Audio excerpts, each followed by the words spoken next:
Bom dia a todos e todas. Good morning, good afternoon. And I want to welcome the professors that integrate this roundtable on multilingualism and linguistic vitality, and also all the participants of this event that are following us via YouTube.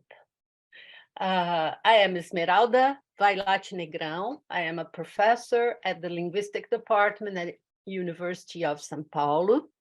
And this year I am in a program offered by the IEA, the Institute for Advanced Studies at USP, called the sabbatical year. And I organized this event with the support of IEA. So first of all, let me introduce all our speakers today. Felix Sameka is a professor of African languages, linguistics, and culture of the Center for Linguistics at the University of Leiden, the Netherlands, and the CIPLC-IPSH Chair of Ethnolinguistic Vitality and Diversity in the World at the same institution.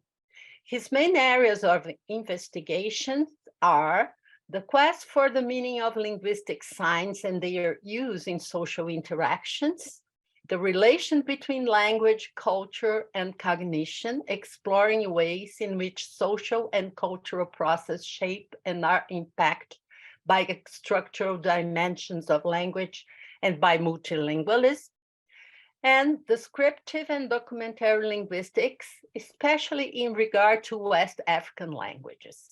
His talk today is entitled Multilingual Practices and Ideologies. Pierpaolo Di Carlo, our next speaker, is a postdoctoral researcher at the Linguistics Department of University of Buffalo, the State University of New York.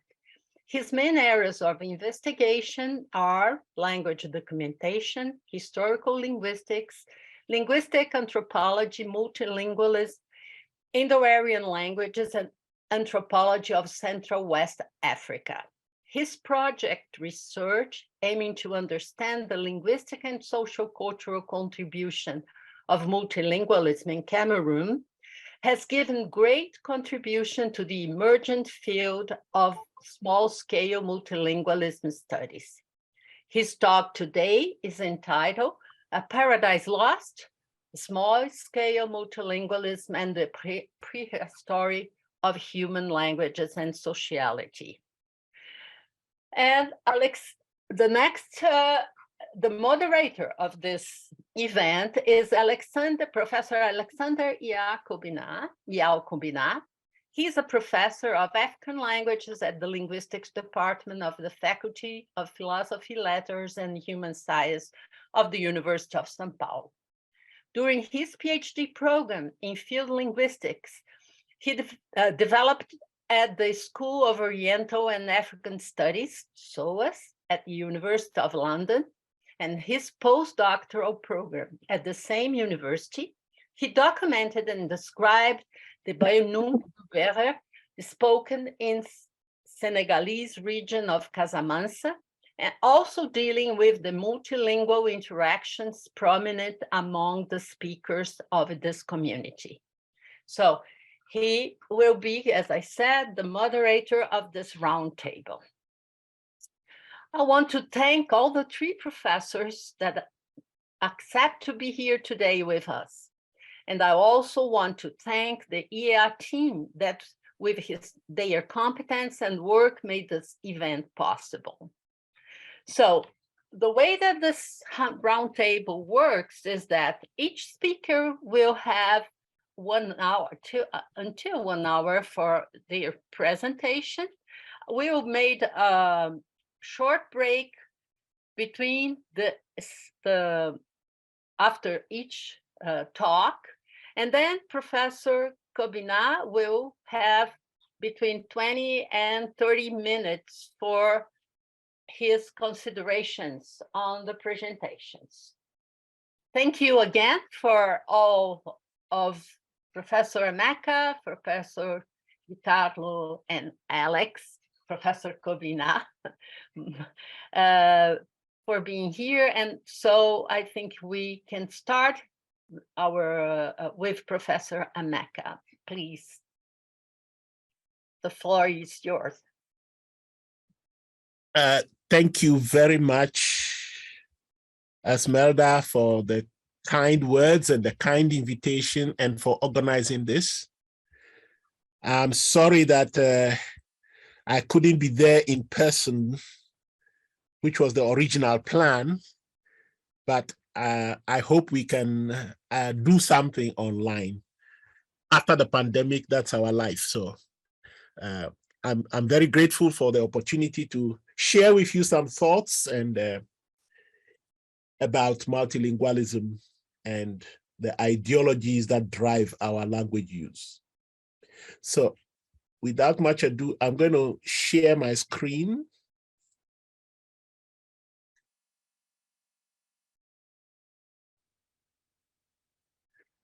Okay, so basically, I want to situate this discussion in the context of diversity and in the context of human diversity, in the sense that our survival as humans on the planet depends on all forms of diversity: cultural diversity, biodiversity, linguistic diversity, and you name it. More importantly, part of our survival depends indeed on linguistic diversity, partly because language or languages are the main thing that, if you like, set us apart from other species on the planet. And there are all sorts of reasons why we should be concerned about linguistic diversity. And I think you know those things. Of course, one of the things that people talk about when we start talking about multilingualism or languages is the time of, or as it's recorded, the Tower of Babel. Basically, the idea being that before the Tower of Babel, or for the construction of the Tower of Babel, humans had one language. And that one language allowed them to cooperate and collaborate without any problem. And that's how they could build this tower. But of course, God saw that, that power was too much for them. And therefore, what the story goes is, and that's the main thing, he scattered them all over the world, and they stopped building the city. He said, come, let us go down and confuse them. So the idea is that once we had multiple languages, then we are confused. There's confusion. There's no longer the single use of languages, so to say. And indeed, of course, we have a lot of languages in the world, 7,000 languages or more. And that is a special human feature of ours, that we do not understand each other's languages unless we learn them. And we are the only species that have this property. And what is also interesting, and I think this is something that we should pay attention to, as Tomasello puts it, even speakers of the same language over generations find it hard to understand each other. So the key to this issue of diversity is, from one angle, it is seen as a kind of problem of understanding one another. But it seems that our languages have a certain property which makes it possible for us to move between languages. And this is the thing about multilingualism. So here you see a map of the world's 7,000 languages. And there is that other thing that Tomasello points out, as I said already, that we are the only species on Earth that have this property, this multiplicity of languages without understanding each other, the intergenerational misunderstanding or not understanding. These are things that we only do. But more importantly also, we are the only species where our evolved communicative displays and possible signals with other individuals of our species, we cannot use them. We cannot understand them. Even birds, as Tomasello puts it, understand. They still recognize and respond appropriately to songs in other dialects. So this diversity is, and that's the point, is a human feature. And more importantly, the linguistic diversity manifests itself in ways that make us so special. And Steve Levinson makes the point that we have a most striking feature. Diversity is the most striking feature of human beings. There is no other animal on the planet, as far as we know, which has such myriad variants of form and meaning at every level in communication system. In the sense that if you go to the sound systems of these various languages, there's multiplicity. Even within the same language, you get variation on all levels of language structure. This is something very specific and something special about us as humans. So if we have this diversity, if we have all these things happening, how are we able to communicate them? And part of the communication happens because we have this property also that we can learn and speak and understand and use other languages different from those that we came into the world with, so to say. And this is the solution to our problems. In fact, multilingualism is the norm in the world. Within country borders, if you see on this map where there are more languages, you see that there are many, many languages, many, many countries that have these stripes showing that there are more languages than just the normal official national language. So this is something that one can say multilingualism is the norm. And multilingualism, of course, when we say this, because people think that there is urbanization and globalization, and that is what triggers or generates multilingualism. But actually, we know, and I think Pier Paolo is going to be talking about some of the rural things, and of course, Alex has worked on some of those in the Casamance and so on. But I want to just draw your attention to something closer to your home in Brazil, where in this area, you've got 4 distinct language families. And within them, there is a heightened multilingualism. And the interesting thing about this area of the world is that there are mechanisms for sustaining, social mechanisms for sustaining this multilingualism, just through the practice, for example, of exogamy. So the point is that multilingualism is the thing that keeps us. Unfortunately, our ideas about, if you like, our ideas about how we communicate about these languages, as I already said, we have a lot of them, and indeed we don't understand each other if we don't speak them. But this is a perception that we all have. And the perception is, yes, we cannot break into the walls of languages. We cannot move into languages. But that perception is false. As Peter Malskin puts it, laymen and linguists alike share the image of a language as a closely guarded separate unit, a fortress, such that we cannot move in and out of them. However, one of the things, even if the languages are so much of a fortress,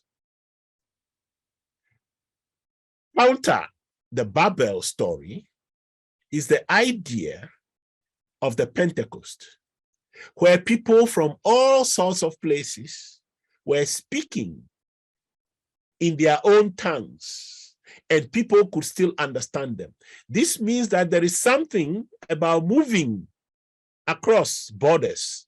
There's something about us perceiving and understanding. And of course, we know that this depends on how closely related the languages are, or on how far you have learned other languages, etc. But the mere fact that it exists and it works is encouraging and shows that they are not fortresses. Languages are not fortresses.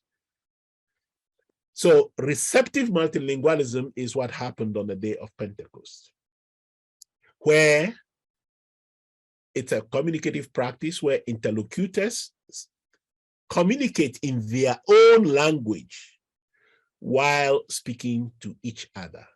And I mean, many of you speak in Brazilian Portuguese, therefore you can easily understand a lot of, if you like, Romance languages, for example, without much, even if not to the least detail. The point is that one can still communicate with one another and throw things about, so to say.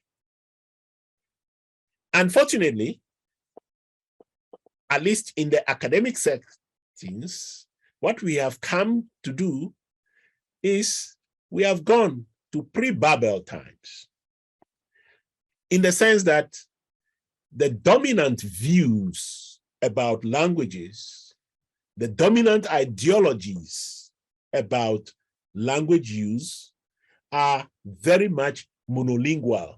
That is to say, as if there was only one language on earth that humans use. And this is very, very predominant. And of course, you know, one of the culprits of that is, of course, English. And of course, English, the trouble is that we have based many, many, many of our assumptions about the nature of humans on what we see as something that happens in a subculture of the Western world, let me put it that way. I mean, there is a whole other argument one can go into about the problems of academic knowledge production and creation, which stems from an understanding or a practice of raising one knowledge system to be the knowledge system of humans. But that's a talk for another day. Part of the monolingual ideology, that is, that there is one language, is also the idea that there is a pure language. No mixing. Don't mix your languages. Don't speak English and throw in some Portuguese if you have one word of it, obrigado, or that kind of thing. Don't do any loan translation, because loan translation can help us grasp one another a bit more. Don't borrow any words into your languages. These are all puristic ideologies that work against, if I may put it that way, multilingual practices. And if you like, the other practices on the right-hand side, the mixing, the loan translation, the borrowing, these are multilingual practices. You have knowledge of these languages and you do things with them. You come in contact and you do things with them. And this is how these things come about. And one of the other things which we have grown up with, which stems, in fact, from the one nation, one language, one people, European idea from earlier centuries, and which has been perpetuated, is the notion of a standard language or of standardization. Standardization ignores variation. And in that way, all other dialects, varieties of that language are, if you like, suppressed, or they are put on a lower rank than the standard language. This is the effect of hierarchization of languages based on this ideology of standardization. And in a way, this links, so the purism and the standardization, and of course the one language, one people, one nation, so nationalism idea feeds into this monolingual ideology. And here is a quote from Greg Roberts, who talks about monolingualism is the illiteracy of the 21st century. This is a very interesting concept. This is the fact that if you are monolingual, then it's as if you are illiterate. And I think that is very, very true. So one of the things that happens is that in this kind of illiteracy, we want to say, how can we get around the bubble message of either confusion of many languages or of the one language, so to say? How can we avoid the curse? Yes, we can avoid the curse if we allow the multilingual practices, if we do translations, if we mix our languages, if we borrow from one language into the other.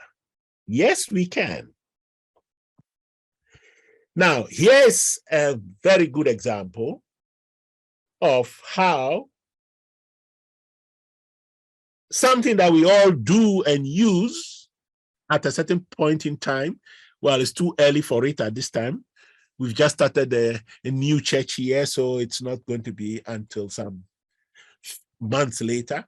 Here, if you open one of these Kinder Surprises things, you get translations of the instruction in several languages.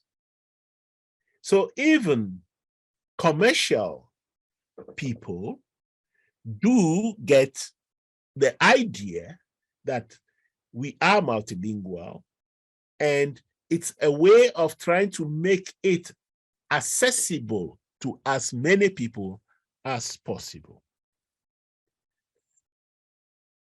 And the interesting thing is that on these Kinder things, there is the idea, there's a message, there's a warning, you know, and then the warning comes in a number of languages, and you see that there is mixing of things happening.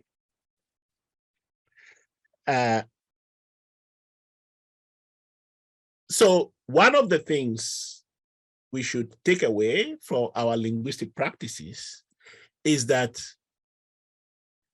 languages are not fortresses. The borders between languages are not so hard. We can cross them. And how do we cross them? We cross them through a number of practices. One of them is also to say that saying the same thing, and this is how some of the researchers phrase it. So Adbacus, for example, talks about the fact that languages have porous boundaries. And Professor Dallas talks about living apart and together. So you see the together design. That's how the languages are together, but they still have their spaces. And then you have this separation. That separate idea is not, it's only separate if you have a monolingual approach to languages. And I will be talking a bit later about how far this ideology has blurred and, in fact, distorted our theoretical, methodological understandings of multilingualism. So language borders are soft. They are not hard. We can move between them. And I want to just illustrate for you how speakers mix languages from different language groups, pairs, or not pairs necessarily, but triplets or something. So the first example comes from Indonesian and French. Sorry. Yeah.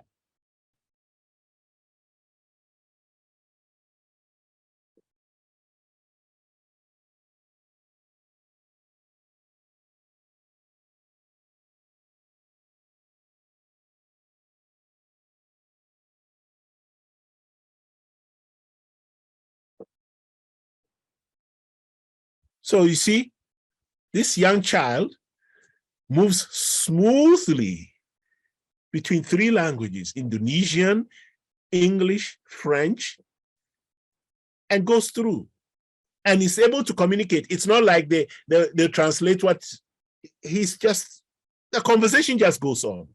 This is what happens mostly in many, many communities, except in those communities where this kind of mixing is frowned upon. It's not seen as appropriate. And of course, you know where that comes from.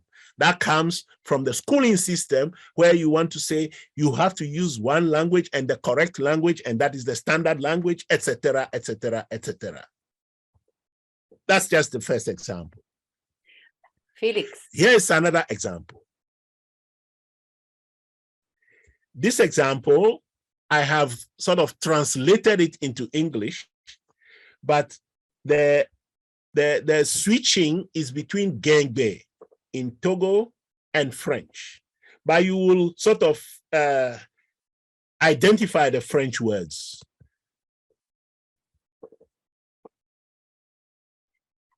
Sorry, Felix, the sound is not playing this time. Oh. Terrible. Let me see. Example also, it didn't.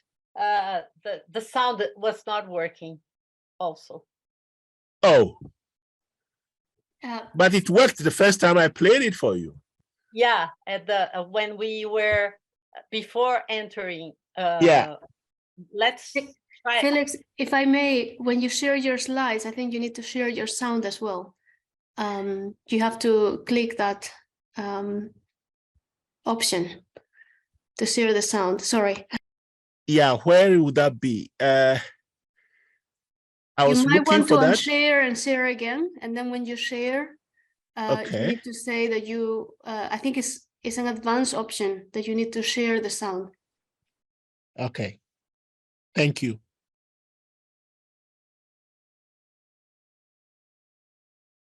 Ah, there we go. Good. Hopefully it will work this time.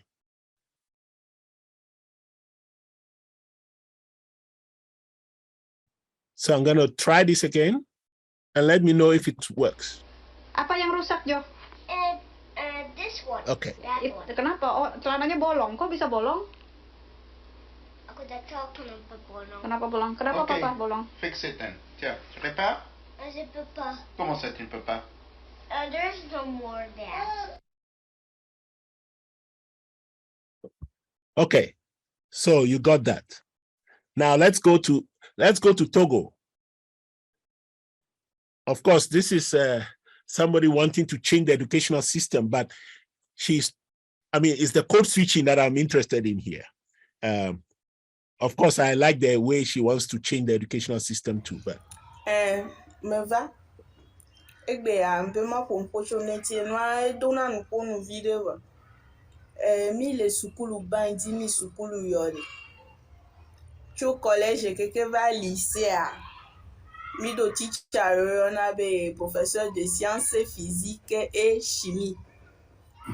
Niecho 4e an toi pour nan que va 3e an do ni me te konande que le mu surtout ni formule semi-développée et devant sa ponification.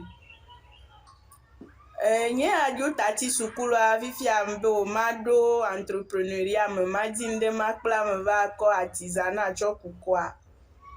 Amume isukulu jo vanya formula wu nyome chicha ontone me jo blende ne chicha mi ngbabi jiolo. Système éducatif ayi me nyalege. Mi yo fio mi formula e mi blonabe savon ayin wa nui comme ni me senaga wa mo wa yini CH2 O CHO CH2 plus 3 me va. Anyway, you've got the idea.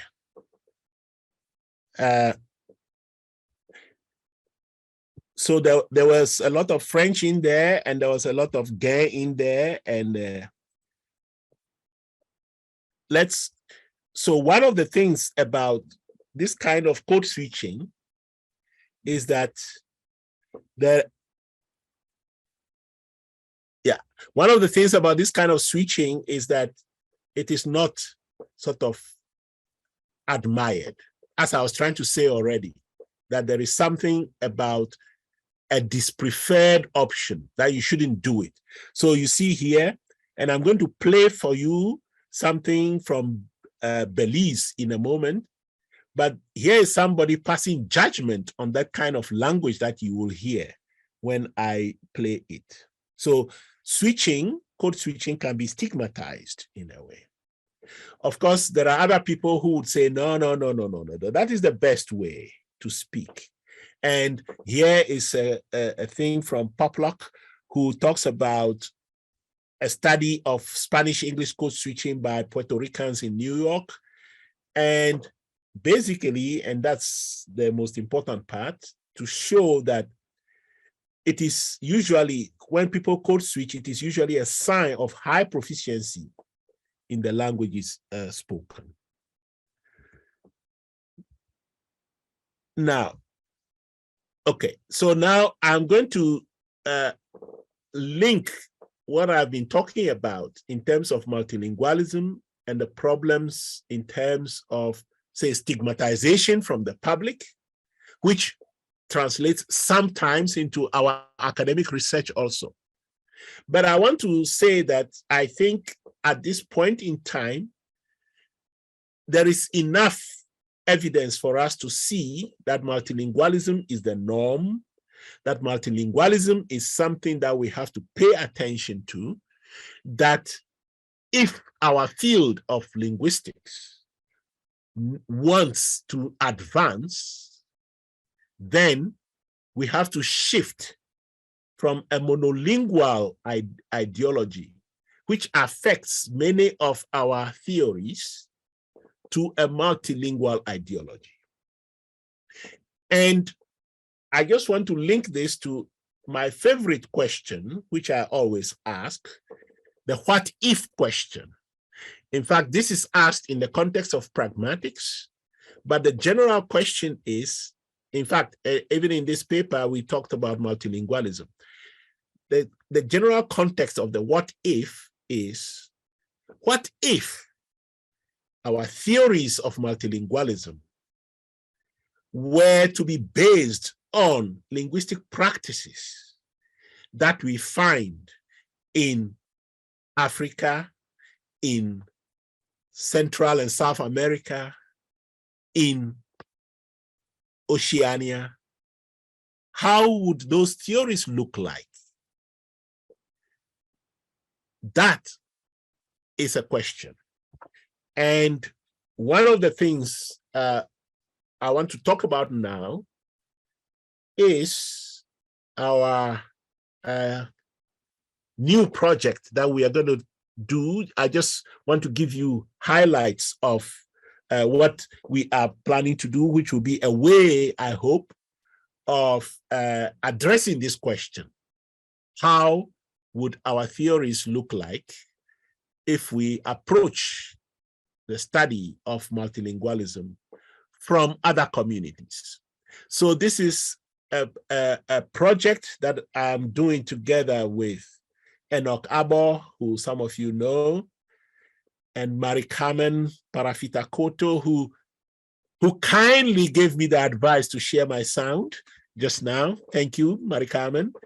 And Annie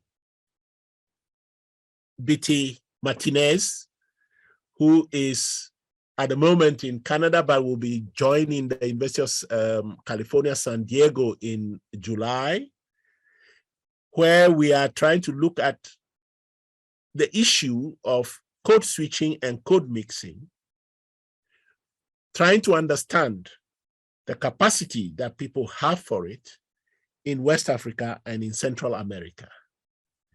And this is against the backdrop of some of the things I've been saying already, where the current rationale is a monolingual default. And what is even worse is that we talk about bilingualism, whereas we know in these parts of the world that we are interested in, there are all sorts of multiple languages being used by the same individual. And then, of course, we say that there's some cognitive advantage, but is it how? Current linguistic models, they model the language capacity of that ideal monolingual speaker-hearer. And they may throw in something about the bilingual having some advantage. These assumptions run counter to the linguistic practices that we observe in these other parts of the world. The other thing is, critically, in many of the studies of multilingualism, the study is based on the idea that it is an additive multilingualism. You add one language. Whereas in these parts of the world that are more interesting for us, you can say that the first language of the novices into those communities are multilingualism, so to say. So we are interested in Benin in West Africa and in Belize in Central America. So here you have a map showing the two places we are interested in. And basically, if we look at Benin, Benin has about 56 different languages in that small country. Critically, and this is one of the issues, and this is where, well, I won't go there. The system educative has to change. So education is all in French in Benin. English is introduced in senior secondary school, age 10 to 12, as, if you like, a course language as a second language. Spanish and German are also introduced, but no local languages find a place in the school system. If you go to Belize, you have a population of about 400,000. There are about 45 languages also in that small country. And some of those languages belong to various families. And you also have other things like Mayan or Garifuna and so on. Education is all in English. So this is why we are comparing these two things. On the one hand, education in Benin is all in French. Education in Belize is all in English. Although Spanish and Creole are the L1s of most speakers. And Spanish is introduced as a second or third language in primary school, depending on the school, so to say. I want to play now for you a speaker from Belize talking. And there is a bit of a subtitling, but if you know some Spanish, you will hear the Spanish and you will know, and you will hear the English, and you just see this language, how it is.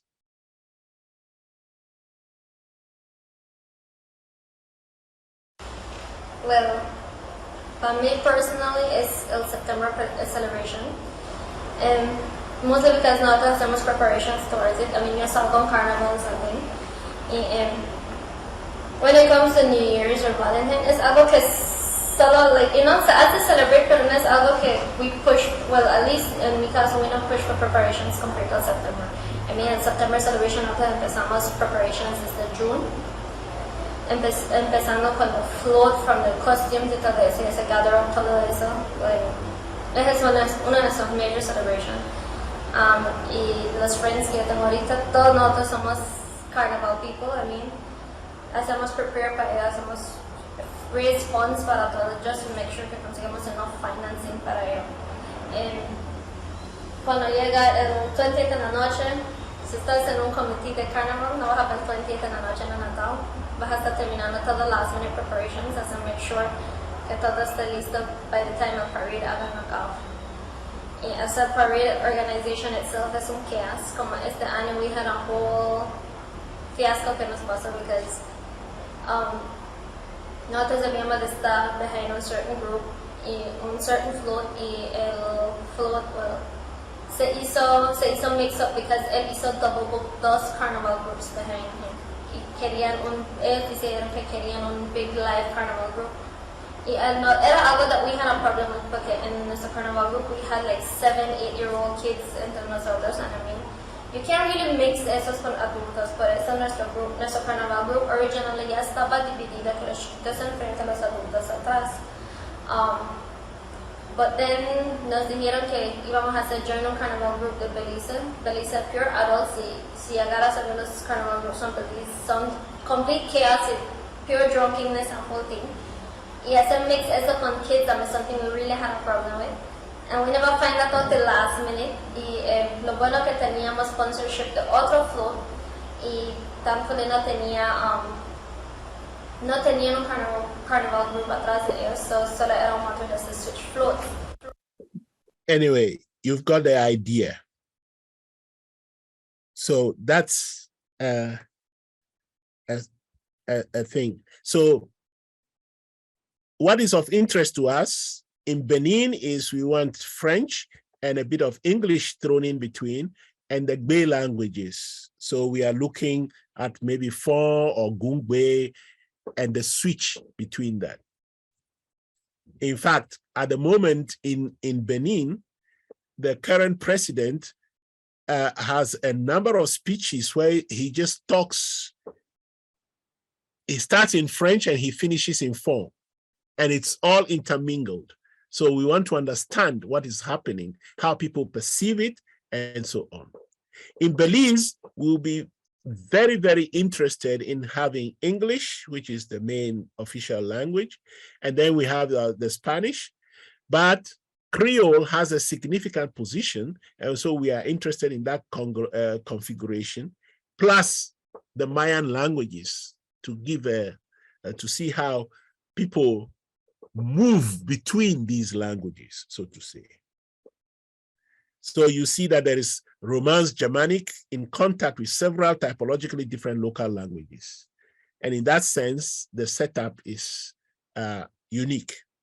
Okay, so what is our research question? Basically, how do multilinguals adapt to communicative demands of contexts? And we have 3 work packages. The first one, which will be carried out by PhD students, basically, is actually to map, to have an atlas of code-switched utterances and texts and discourses in the 2 places where we identify various types of switching. Then the second work package, which will be carried out more by a postdoc in combination with the PhDs, is basically to test the limits of what we find in the first part, in the sense of testing the limit about using acceptability judgments, doing experimental work. But more importantly, in fact, in the first work package, we will be doing social network analysis. Then the work package 3 is where the co-PIs come together to think about what will be an integrated approach and theory of code switching. So you see, we think that we can characterize the multilingual language experience from these various perspectives, so to say. Now, so this just tells you the kinds of data types we will be collecting and the kind of transdisciplinary approach, in a way, where we have, of course, psycholinguistics, sociolinguistics, and we have language documentation and description. So what we hope to do is to propose an integrated approach to multilingual speech, to add to the existing paradigms and bring new perspective from multilingual communities in which, and this is the critical point, in these communities, we believe code switching and code mixing is the norm. It is not something that is dispreferred. It is the norm. So this also links to something that we've been trying to account for, that there are community norms associated with language use. And of course, we will use a multi-method comparative approach. Well, one of the things that we would like to do from a societal point of view is to raise awareness about local languages in these places, as opposed to the official languages in context of use through public events and so on. We want to work closely with local practitioners and stakeholders for the recognition of local languages in formal spaces, such as education. And we want to sensitize education and language practitioners about the techniques of multilingual conversations and practices. Importantly, we want to train and generate future research and collaborations by indigenous scholars, by organizing something that we are calling a mentorship cascade. So our PIs, as PIs would mentor the PhDs in turn would mentor 2 at least BA, MA students in the local places. That's how we are going to try and generate multiplier effect. There might be questions about this, and of course, we can try to answer those in 4 years' time when the project comes to an end. But in terms of trying to round up my talk, I want to suggest that the ideologies that we have need to be shifted, and we need to move from monolithic constructs to plural systems. And that includes moving from monolingual ideologies to multilingualism. And it also means that we should move from language standard language practices to everyday vernacular practices, such as allowing people to write the languages the way they speak them in their home every day. And we need also to move from old technologies to new digital technologies, and from monomodality to multimodality. At the end, and this is important, sustainability is the key word these days. As far as I'm concerned, the sustainability of linguistics depends on the sustainability of languages. And to get sustainability of languages, we need to move away from this discipline that we call linguistics, which is based on this monolingual idea, from which everything else flows, and because of which theories about language and language use or models do not relate to the lived experiences of language users. We need a linguistics which starts with a small l that relates to people and places and languages in their sociocultural context. And just to end, language or languages are not everything, but without languages, everything is nothing. And that means we should allow ourselves to move freely from one language to the next. Thank you very much. And my special thanks to my colleague and friend, Mari Carmen, with whom I shared some of these ideas and brainstormed. Thank you very much. Thank you very much, Felix, for the wonderful and lots of things to think on from your talk. Roundtable on multilingualism, and now we'll hear Professor Pierpaolo Di Carlo, A Paradise Lost, Small-Scale Multilingualism and the Prehistory of Human Languages and Sociality. So please, Professor Pierpaolo. Thank you, Esmeralda. Thank you very much. I'm still only a doctor, but thanks for this a good wish for the future.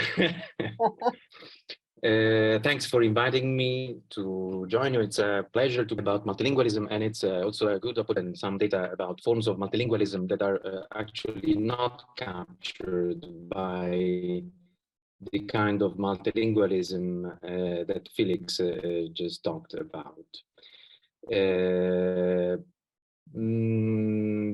So I realized that the title is quite pompous. So small-scale multilingualism and the prehistory of human languages and sociality. I just wanted to list the main topics that I would like to go through. And for those who expect that I will instruction of human prehistory, what is going to happen, hopefully, is that I will give you some data, something to think about that will function as a window on a novel panorama on the prehistory, on the study of prehistory and how we conceptualize prehistory. But at the same time, most of what I will say will have a kind of a mirror function, will help us kind of reflect about how we think and how we imagine prehistory, and so how we prepare ourselves to the study of prehistory of human languages. So the reason, so the starting point is very simple, is the uniformitarian principle. So, and the uniformitarian principle informs all the work by linguists or archaeologists, and so even if we don't know that, that is exactly what is at the root of many of the sciences of the past. So knowledge, the uniformitarian principle says that the knowledge of processes that operated in the past can be inferred by observing ongoing processes in the present. And this means that our ability to know or infer processes that operated in the past is determined or limited by our knowledge of the present. So, but what do we mean by knowledge? So knowledge is made of data on the one hand and interpretive models on the other. And these two entities condition each other, influence each other. Interpretive models contribute to the development of some methods, and these methods will allow you to collect some certain kinds of data in certain places instead of other places, and then this data will kind of contribute to the interpretive models, and so on and so forth. But what are the images, what are the interpretive models that we currently have about prehistory? Of course, my goal cannot be that of being exhaustive in this regard. My goal is to shed light on some key, very deep images and associations that most of us, I would say all of us, share, but you'll tell me if I'm wrong.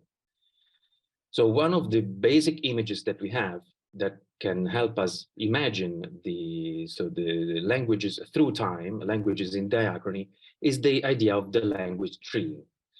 So from top to bottom, from left to right, artistic, even in a circle shape, in a circular shape.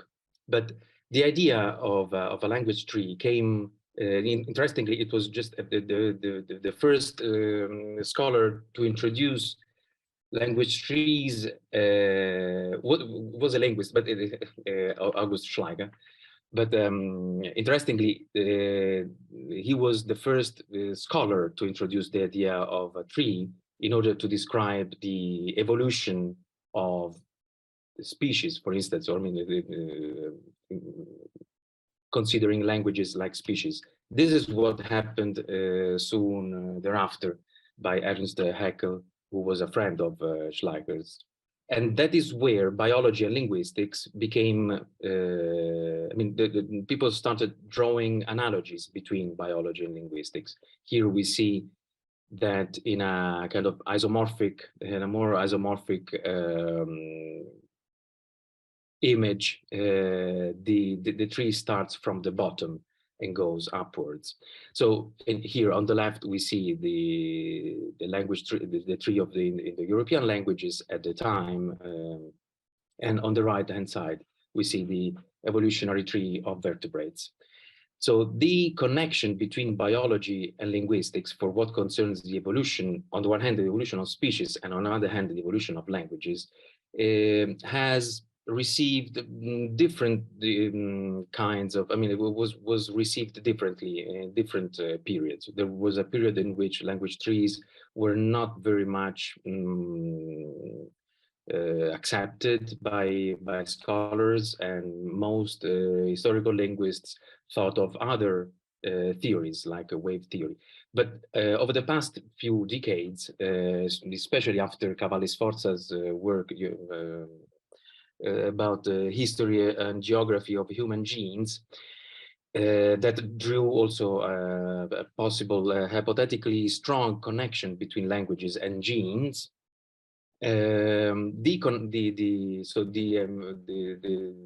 A perspective on language in languages through time as something that is very close to the evolution of biological species has become more and more central and more common. There are many, relatively many articles published in Nature or Science that starts from this assumption, or let's say that from this suggestion.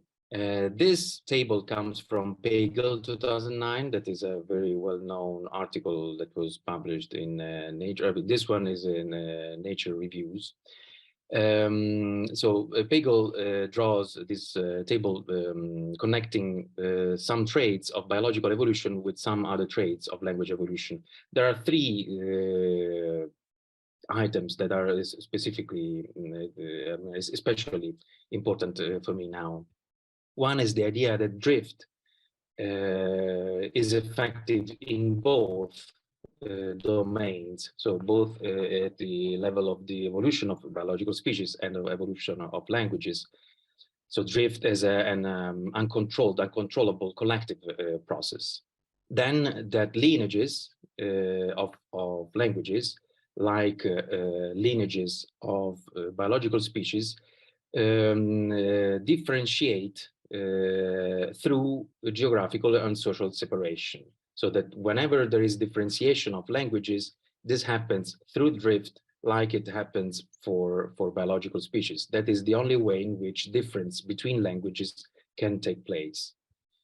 And the other one is that there is a horizontal gene transfer between biological species, and there is also horizontal transfer of linguistic materials between languages, and that takes place through borrowing. That is the main situation. I mean, the main process taking place during, so when languages are in contact, that is when they're spoken by bilingual or multilingual speakers.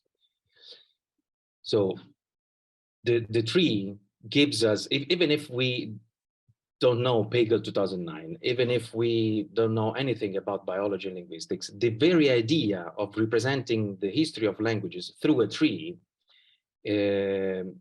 implies many things, and we become kind of accustomed. And I say, I mean, I would say all of us, if someone feels completely outside of this imaginary system, please let me know, because in a tree we see there is a way of representing the time flow.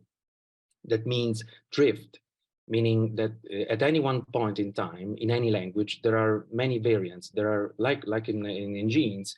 So there's so-called sampling error. So there are small items that are reproduced and are replicated in a not completely perfect way.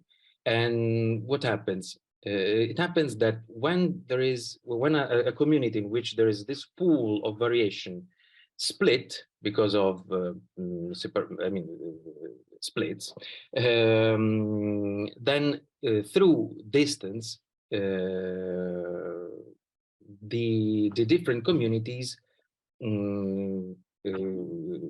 continue different lineages of evolution of so starting from the original pool of mutations.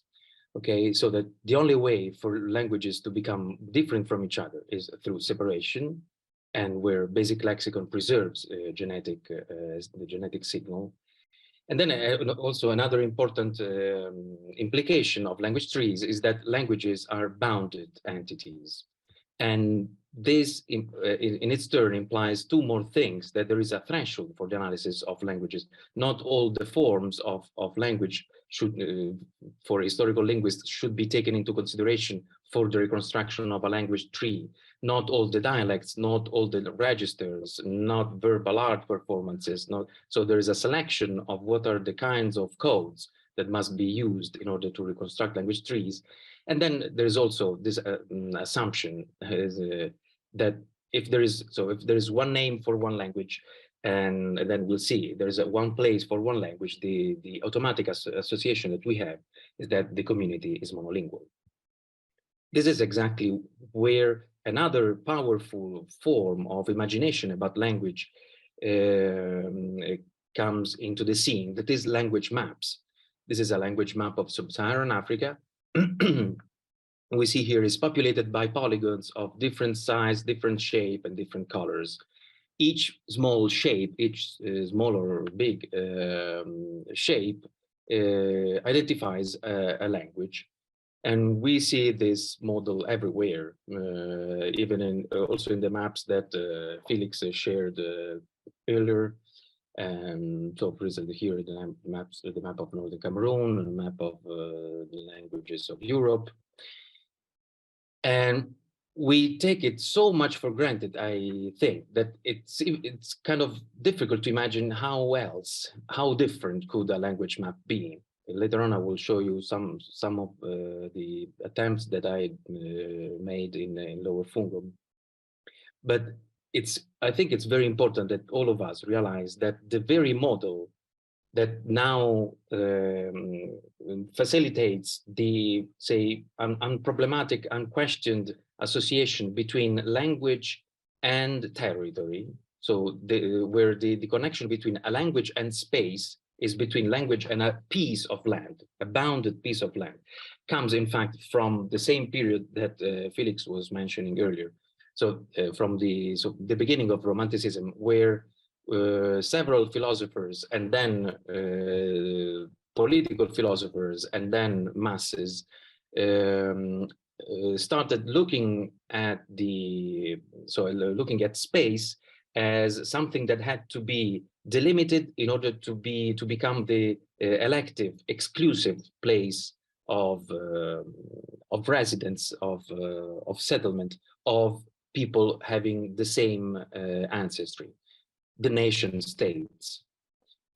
So all the models of language maps that we have, and there is a very interesting literature about that, actually go back to these models of here, okay, from the 19th century language maps.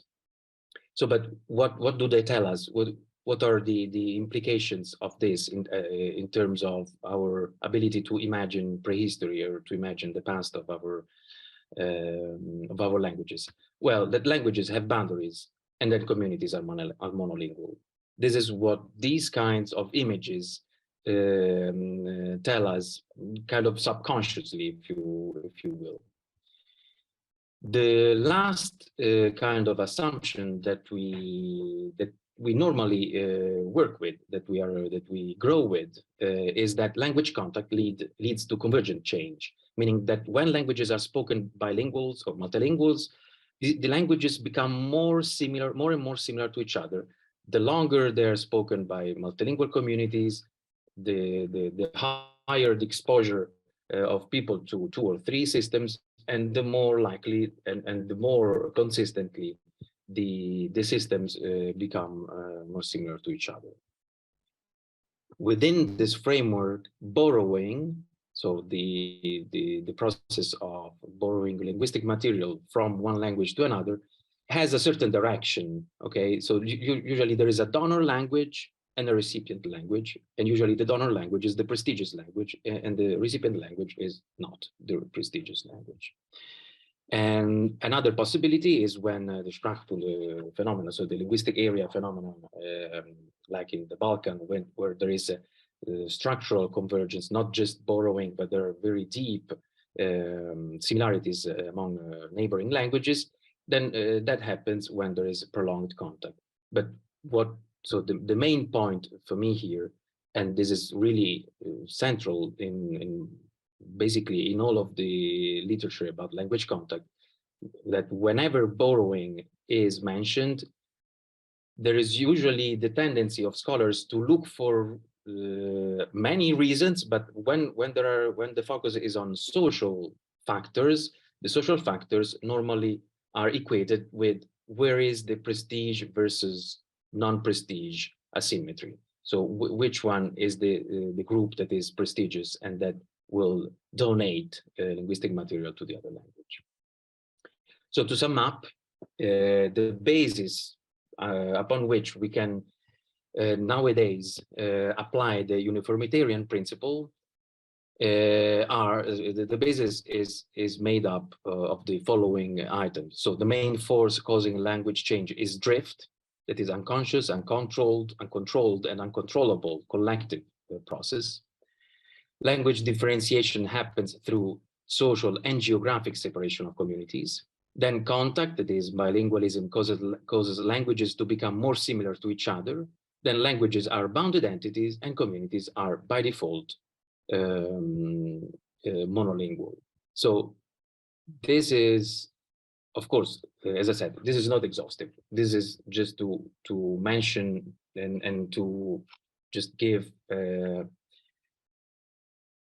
with few strokes what is perhaps really true about the assumptions that we share about the present, and then we can easily project onto the past.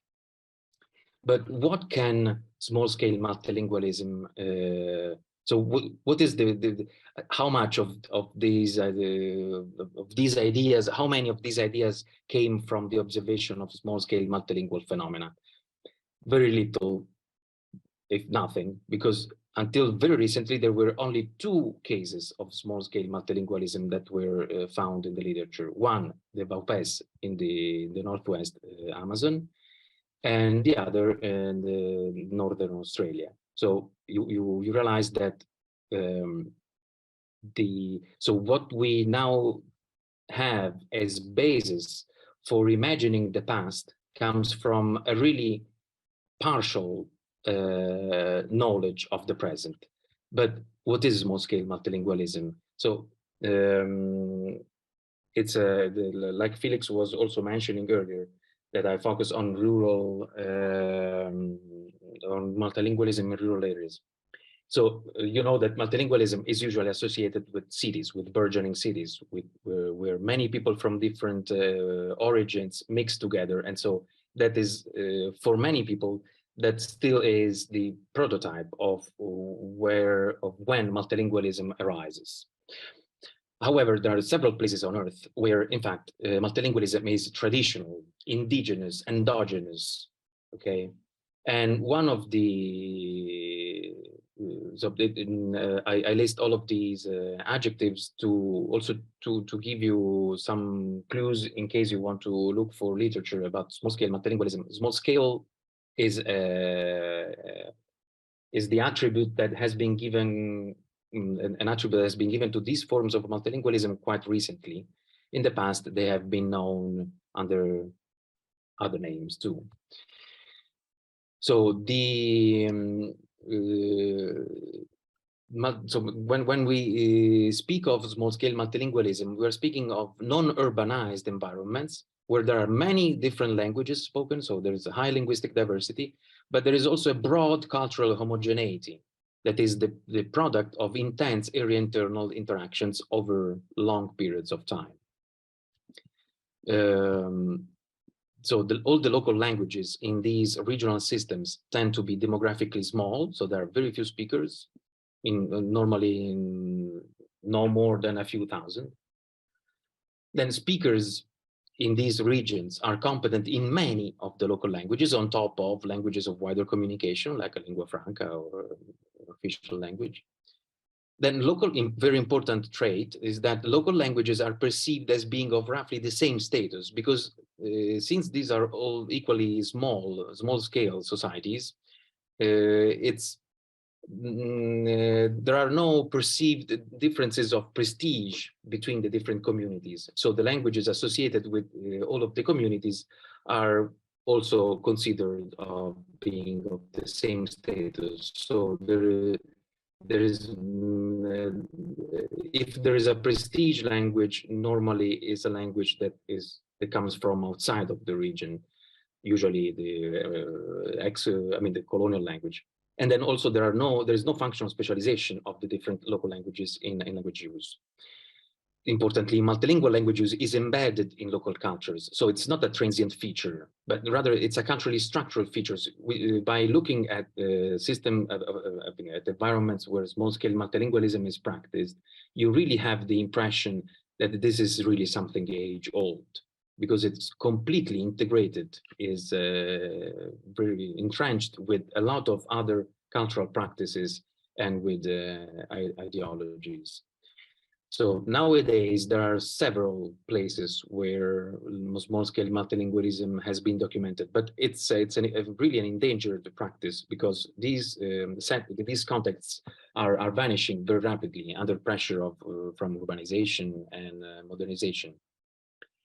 And the place where I work is Lower Fungom, and my goal in the next, I don't know how much time I'll have, so in the next half an hour, more or less, will be to tell you if there is something that from the study of small-scale multilingualism can be added to the list of these basic factors that can allow us to understand the present and project the past.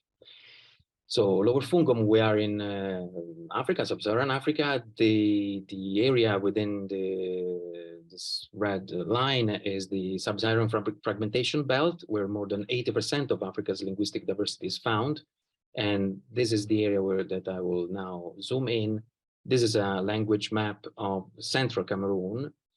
And the area that we need to focus upon now is the Cameroonian grass fields. That is the one here in the inset. So, as you can see, is incredibly diverse. There are more than 70 languages spoken in a territory, I mean, in a region of about the size of Switzerland. 70 languages and who knows how many local dialects, okay? All of them are non-Bantu, Bantoid. And this is Lower Fungom, where I focused my work over the past 10 years. Just to have an idea, this is a map of Sao Paulo, just to have an idea of how the distribution, how the linguistic diversity of Lower Fungom would pattern on Sao Paulo topography. Just this is where the different languages would be located more or less. So you can see that, and these languages are as different as some of them as Portuguese, Italian, and Spanish. And a couple of them are quite different. I would say like some Russian and Greek, okay? So as you can see, the diversity is really impressive. So there are 7 languages. So these are the language names, Mungbam, Ji, Fang, Koshina, Jumbo, and these are the villages where the different languages are spoken. In total, there are 13 villages. And as you can see here, the population is really limited. I said, so most people are multilingual. If we start with the understanding of language that linguists have, that is codes that are either mutually intelligible or show a certain degree of lexical similarity and grammatical similarity. So if we start from that perspective, we, of course, well, we see that in a sociolinguistic survey, nobody said in Lower Fungom to be monolingual. There are no monolinguals. At the very least, people speak one local language and Cameroon Pidgin English, that is the local lingua franca. Then here we see that, so in orange, there are active, so people who can speak a language. So we see that a large majority of people speak up to 6 different languages. This is self-reported information, but over the years there has been a collaborator of mine, Angela Sentem, who did work on assessing the competences in the different languages, and the results by and large confirm this. So there is no interest in local in people in Lower Fungom to exaggerate their multilingual competencies. But if we get closer to the ground, so we stop using we stop looking at the languages of data from the perspective of the linguist, who has to abstract differences and say, okay, these are languages and these are dialects. Because if we get closer to the reality and we realize, I mean, we consider the fact that in the area there are 13 villages that are in fact 13 village chiefdoms. Each village is headed by a chief that is a ritual, is a sacred chief. You cannot touch the chief. The chief cannot be seen eating, drinking, expleting any of the bodily functions. And then also the chief doesn't die. The chief travels. So each village is headed by a chief. And this is, and there is a very clear relationship between being able to, between chiefdoms and the local understanding of what counts as a language. So people normally understand, I mean, they hear that there are some of the dialects that are close to each other, they rhyme together, they have the same sounds. But as one of my earlier consultants in 2010 said, one of the villages is called Munken, and one hamlet, satellite hamlet, is called Munken Down. And he said, you know, the sub-chief of Munken Down, so the local chief, but not the chief, not the real chief of the village, wanted to split off from Munken and make Munken Down independent and become its chief. But, you know, it was just a crazy plan. He didn't even have a separate language. And it was really hilarious to this man, to Cum Nixon. I mean, locally, it is really important. There cannot be a chiefdom unless there is a language that is a language that is specific to it. And I will refer to it as a singularity model. Okay, singularity meaning that there are efforts towards distinctiveness of groups, and language is a very important aspect of this tendency. So if we, on the one hand, here we have the normal language map that we produce with this arbitrary association between a language and territory. This is perhaps much closer to the imagination of local people, where each village is associated with a different language, so a different color. And there are some of that I will call lacts. So some lacts that are closer to each other. So for instance, these are 5 varieties of Mungpam. Okay, so the shape just references this overall similarity among the languages. But from the local perspective, each village has its own language. Okay. This is very important. We will see this is very important. But just for now, if we consider lacts instead of languages, we see that people are incredibly multilingual in this area.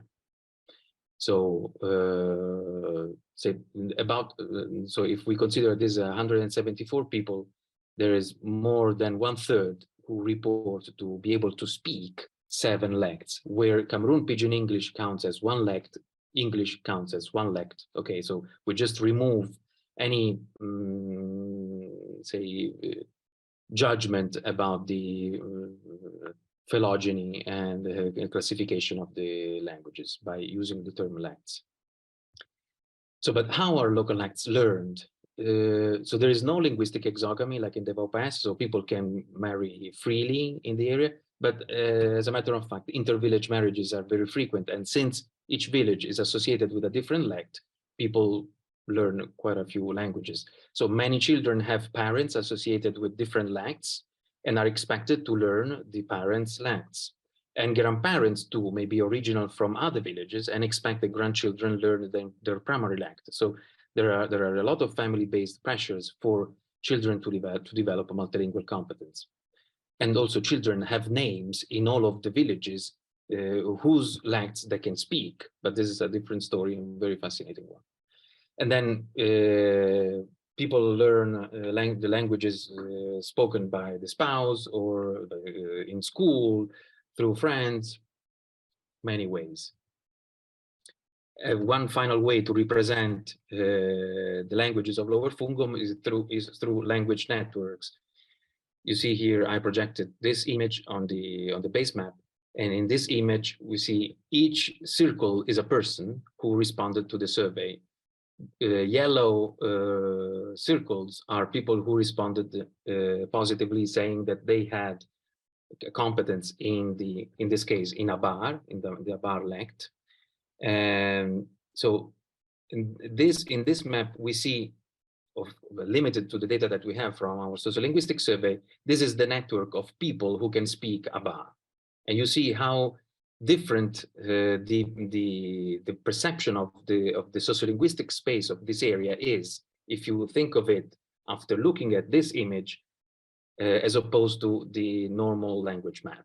Okay, this completely explodes, this completely destroys the association of one language with one territory. Okay, but how do Lower Fungom people deploy their repertoires? How do they use their languages? So there are a few basic rules that are effective in Lower Fungom. So if there is a lact, a local lact in common between interactants, then it is expected that it's used instead of Cameroon Pidgin English. If one enters a room where where there is at least one local lact in common shared by the different people in the room, and the person starts speaking in Cameroon Pidgin English, people will ask him, don't you know me? Okay, so Cameroon Pidgin English is a way to neutralize any kind of social, say, meaning. When a younger and an elder person meet, it is expected that the younger speaker accommodates the elder's language choice, and most often the dialect to which the elder is most closely associated.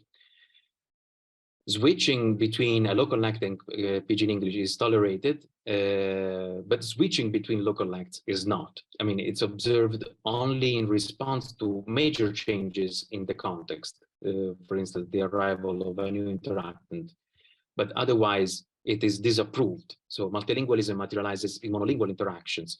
And this, of course, is very different from the kind of code switching that Felix was talking about. But this is just the traditional way of doing multilingualism. I mean, of practicing multilingualism. There are no influences from our academia or from nation state.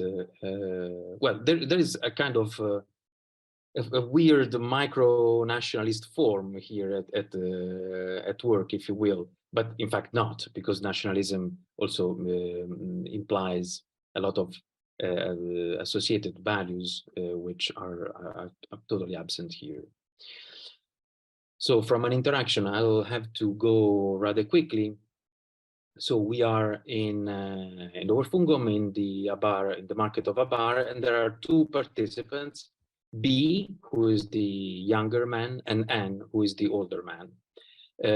B, the younger man, speaks a lot of languages, and the older man a lot of dialects, and N a few dialects, and both could communicate. I mean, they could communicate together using three dialects: Bu, Misong, and Cameroon Pidgin English. They meet in a drinking parlor, so-called drinking. This is the bar market. So B, the younger man, starts by addressing the older man in the expected way, knowing that the older man is from Bu and is associated with Bu. The younger man starts by speaking in Bu and said, "Uncle, how are you? Isn't there cola?" And the old man says, you had asked me before." And then the younger man continues, "What it's about? You remember I asked you to buy cola for me." So they're chit-chatting. Then at some point, there is a change in the scene. The older man starts, so asks the young man, "Did you come up to Fang? I heard that you were chased there." They're still using Bu. The young man responds, "Chased away. It was not me, it was Manto." And then the old man, addressing other people sitting nearby, "Are you all listening to what I'm saying?" And the young man starts to be a bit concerned about the situation, but still in Bu, says, "What should we listen to?" And the old man continues and insists, "So where did you go?" And the young man at some point simply said, "Off license, using Misong, I reached here in this off license and saw you." And the reaction from the old man is, "You are still a child." He was really angry. And the young man continues in Misong, the other language, "And you are the adult, huh?" So this caused a major problem between these two men. And of course, we could, I don't know if this can be easy for you to hypothesize, but the first idea is that, okay, there is a social distancing going on here. The young man was upset, and so he switched to another language in order to signal that he was, to distance himself from the other man. So my perspective is that it would be like this, explaining the rules of tennis by referring to the law of gravity. I mean, there is something specific that is going on here. Saying that the social distancing really says really nothing about what people are actually doing with their languages. What are they doing? They could speak in three languages, okay? They can understand each other using either of these three languages, Misong, Bu, or Cameroon Pidgin English. The young man starts in Bu because he respects the old man. By using Bu, he's kind of saying to the other man, "You are my father." Okay, you have authority over me. When the young man is upset, gets upset, he switches to Misong, but Misong also is the language that connects him with his own biological father. So by switching to Misong, the young man is telling the old man, you are not my father because I have another father. Okay, I am related with another father in the community of Misong. So this is a way to construct identities that so language in this case, in Lower Fungom, language choice allows people to select networks. So by using a certain language, I can position myself within a certain network and not another. Okay, even if people are connected to each other, they're all related, and also they're all multilingual. By using a certain language, there is a kind of fictive neat distinction between networks. And this is a form of identity that is called relational identification, which is very different from what happens normally, I mean, most often in our societies, where by, even if we live in monolingual societies, we can see that in the use of different registers. So we attribute, so we associate some values to populations that we know speak certain languages or speak in a certain way. So by using a certain way of speaking, I will call up a stereotype. Okay, so by using, in this case, the black language, I will say, okay, I'm black. If I'm using, if I use the reddish red language, I will say I'm red. And if the purple language, okay, if I use the purple language, I will share this feature with the population of, even if I don't know them. I mean, I have nothing to do with them personally, concretely. Okay, they're just ideas, abstract categories, social categories. And this is categorical identification. So, but why is this important? Why so talking about relational identification is important here, because it can illustrate what specific items can animate language ideologies that do not pivot around prestige or functional differences between codes that otherwise dominate our literature, both in sociolinguistics and in language context literature. So through selecting one or the other lect, a speaker can index his or her own position within one or the other network of people. So distinct lects keep networks distinct from each other. So you know that it's important to look at this way, because a majority of language context research has been devoted to contexts of power asymmetry between speaker communities. As I said at the beginning, so borrowing phenomena, the donor language is perceived as prestigious. So how do these languages change if their speakers are highly multilingual and there are no substantial prestige differences? So this is a key question that is raised by Lower Fungom data, but in fact is raised by all the data coming from all over, from all the places where small-scale multilingualism is practiced. Now I will have very few minutes to show you something that is quite complicated. So I apologize in advance if things will not be really too clear. I will try to be as clear as possible at the expense of detail. But just one last thing before I start doing that. The research on small-scale multilingualism in Africa is really, I mean, it started relatively recently, also in the project in which Alex Kobina was involved, the Crossroads project in southern Senegal. But we haven't yet reached a stage in which we can do a lot of comparative work on the languages that are involved in these systems of small-scale multilingualism. If one wants to have a vision of what we could do in, say, 10 or 20 years' time, my suggestion is to look at literature about Australian languages, or in general by Australian scholars who have started focusing on this kind of phenomena long ago. So if we look at how do Lower Fungom languages change, so I will give you really some initial insights also, because I think I have about 10 minutes. So if we look at, so these languages have noun class systems. If you want to mention, if you want to refer to an item in the world, you have to, you cannot use the lexical root I mean, you have to include it in a noun class system, and noun classes can materialize in two different ways, either as prefixes or suffixes on the root, or as agreement markers. This is a typical noun class system of the Bia variety of dialect in Lower Fungum. So here we see the singular, the prefixes for singular items. So each word that has a singular inu will have the plural in b. Okay, and so on, the 3, 4, I, a, I, g, okay.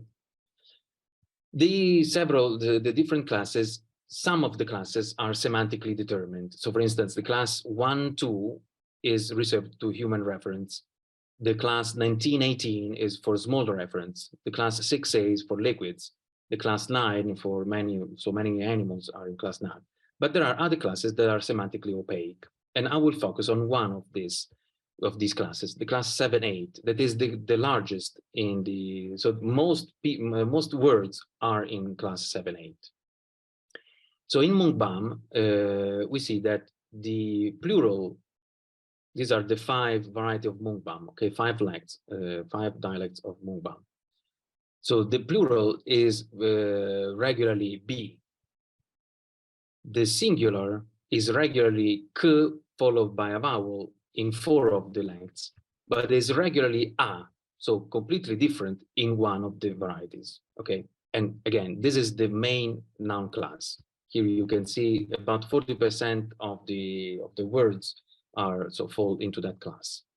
There are several other languages in Cameroonian grassfields that show the same problem, the same difference. So whereas the neighboring languages have Ki B, they have A B. Some linguists tried to hypothesize why this was the case. Nobody was successful. They would readily admit themselves. So what happens is that the traditional approach to this kind of problem is based on the idea. So it starts from languages themselves. So if I have an expected class markers like this one, okay, I expect to be key B, but the attested class is AB, then traditionally the first attempt is to look back in the history of the language and see what may have happened that justifies the presence of A instead of key.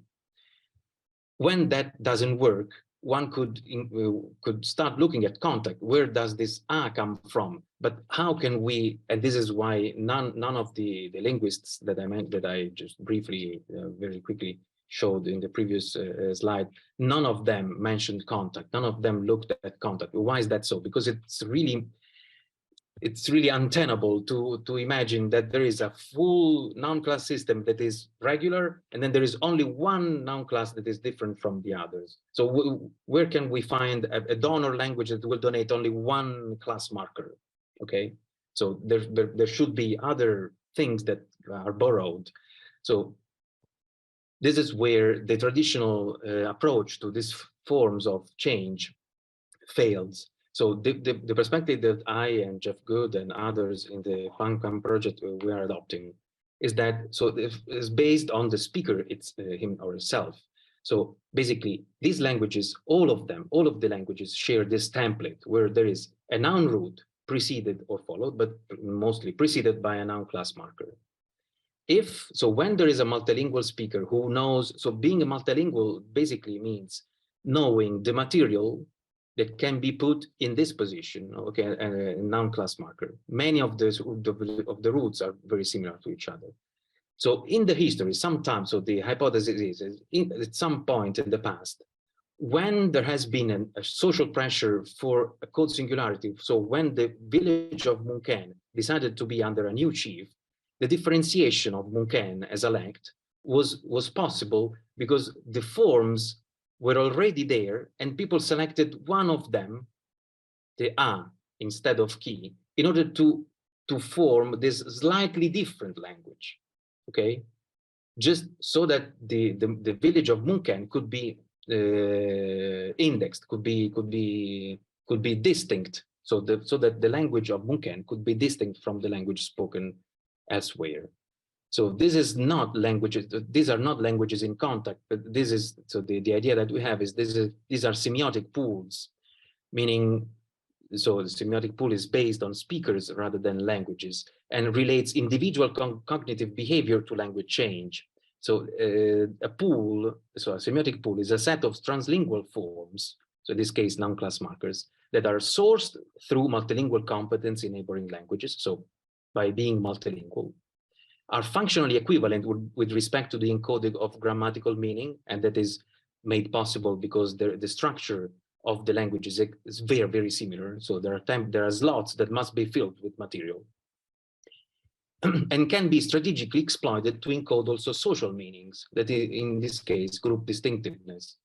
So in environments like Lower Fungom, where singularity models and relational identification dominate local language ideologies, pressures for group distinctiveness through language may be fulfilled quite easily by selecting some forms available in the pool over others.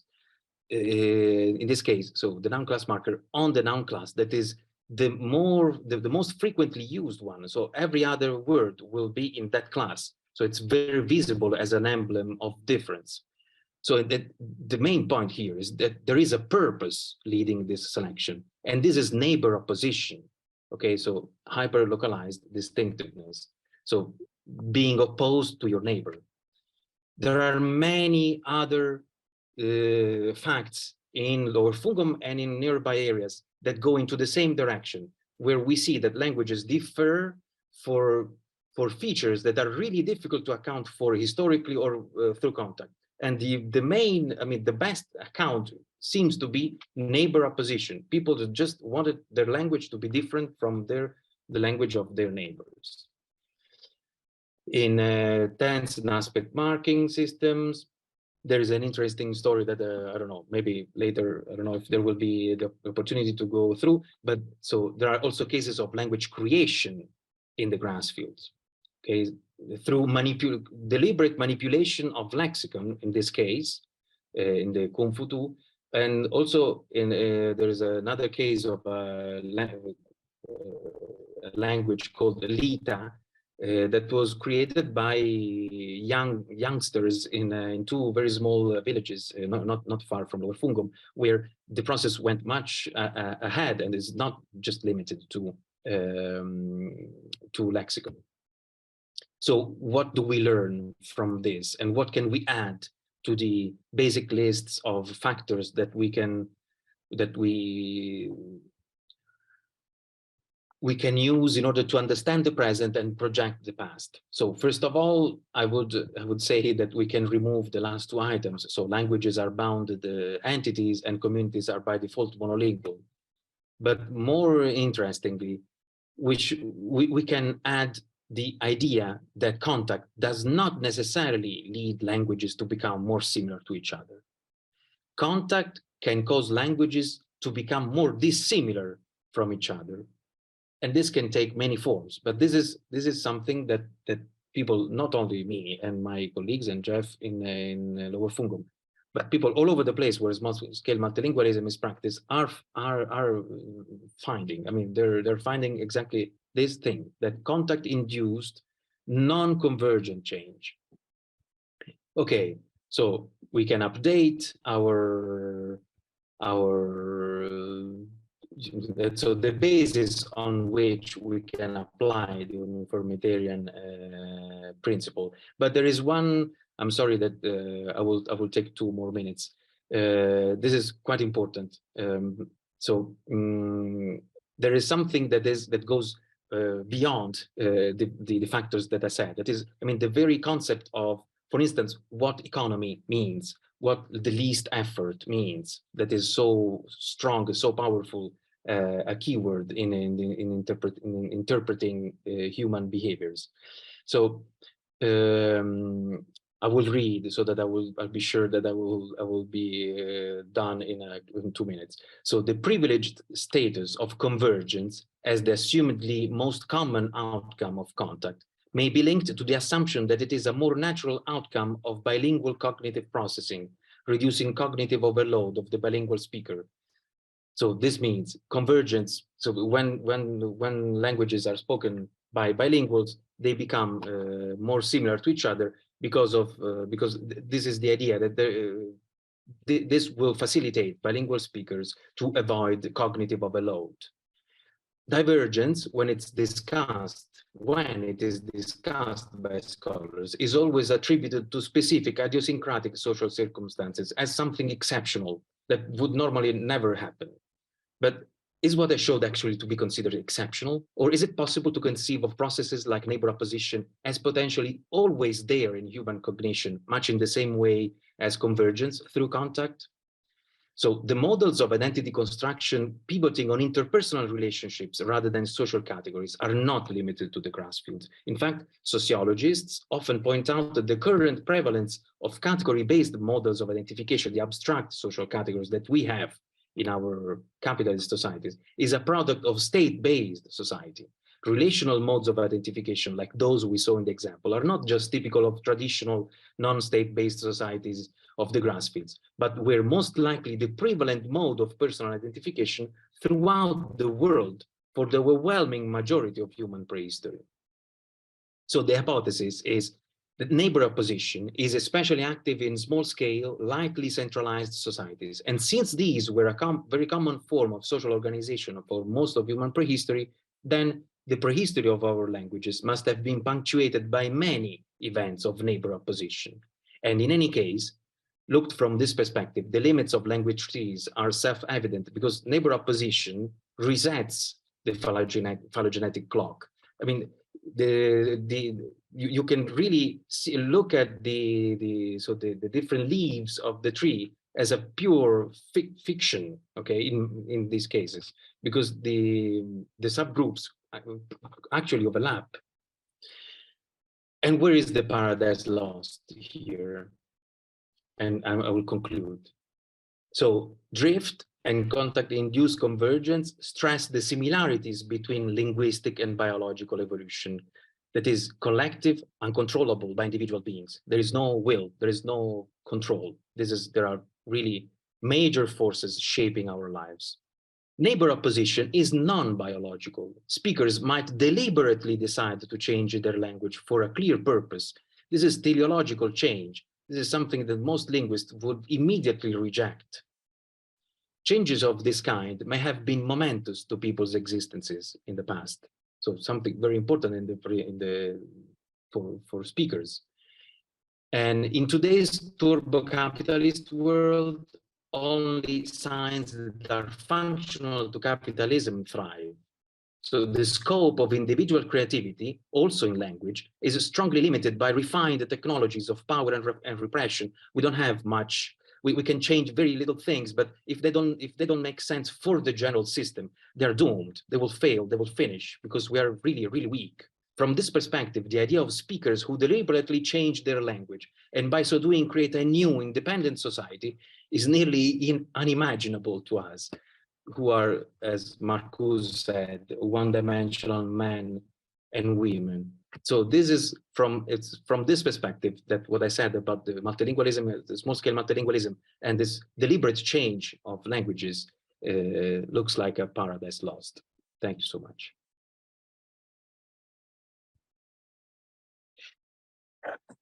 Thank you very much, Pierpaolo, for the very intriguing talk, bringing up this new way of looking at hypotheses of how language change can be accounted for. Now, I ask, should we stop for some more minutes, or should we just proceed to the questions and to Alex? Let's do a, Felix suggested at the beginning that we stop. So let's very quick stop for 5 minutes, and then we will proceed the debate the discussion section. It started with Alex, and I already have questions here, at least 3 questions, Alex. So let's try to answer them also, okay? So I thank everybody again, and I want to start the debate, the discussion section. We will start with Alex, Professor Alex Gobinat, and then I have like 5 questions. So I think that we should, very interesting questions. But first of all, I will say that everybody send their feelings about the presentations as being very, very interesting, and they thank for the both of the talks. So Alex, go ahead. Yes, thank you, Esmeralda, also for the invitation to be part of this discussion, which I think everybody has lots of questions about this. So this is going to be interesting. Also, thanks a lot to Felix and Pier Paolo. I really always enjoy these occasions to discuss these issues, and I'm not only debating, also every time I learn a lot from you and from these interactions. So yes, I found just commenting very briefly. I'm really, Felix, looking forward to hear in 4 years about the results of your project. I think it's really very important to have. We need more data about what do people do with these languages, and then. The case of Belize and Benin, I think, are really fascinating. When we saw the video, this is not supposed to be done with language, probably, according to most linguists, right? So we want to know how what actually happens and what are the dynamics. Also, these situations in places like Benin, where we have these very complex interactions between languages. We really need some data and some good analysis. You mentioned you wanted to do psycholinguistic. A psycholinguistic approach and a sociolinguistic approach, so we will definitely know much more about human behavior, I think, in relation to language after that. And also, Pier Paolo, I'm also looking forward to maybe in 10 years when we get to a point where we can finally maybe try to understand what happens in these ultra complex, small scale multilingual situations. I mean, yes, we have talked a lot about this in the last 10 years, almost, and it's still a bit of mystery. I would just maybe open the discussion with something more general. I've noticed that both of you mentioned that we really have to put the social dimension in the forefront. Like we need, I think Felix, you said literally, we need to put language in a social and a human context as like a human behavior. And Pier Paolo, you said basically something very similar in your last slide. It's about what was the term used? I really like that. About the pragmatics. It was like on one of the last slides. I have to to look at the presentation again. I would definitely want to use the term myself, but that we need to look at what is the behavior of individual human beings, and not see language as abstract, like being used by abstract social categories. It's like, what are the choices of human beings who are in a specific social context. So basically, I think both statements are a bit of a declaration of war against Noam Chomsky and his view of language. Like like Felix's language with a little L is like basically saying that we have to consider the social and all the other contexts. Whereas I think in the generativist view, this was very much, these are very much things that are considered as noise, as what has to be excluded. So you're bringing this in deliberately. And I'm wondering here, and maybe this is something we could discuss. I've read, I think in Kopitov, some years ago, who said that European civilizations have very much focused on technical innovation. Like most of the energy went into developing gadgets and techniques. And he said that in Africa, most of the collective energy has gone into devising social systems. So very intricate societies. And it's all this innovation and this creativity goes into creating these social structures and about the relationships between people.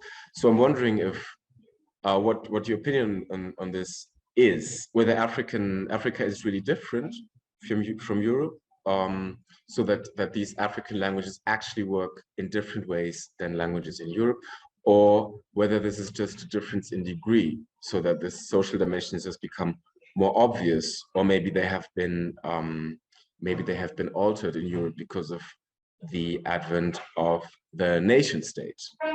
I mean, surely Africa can teach us something, but what is this relationship between what we can observe in African languages and in European languages, in your opinion, like difference in kind or difference in degree?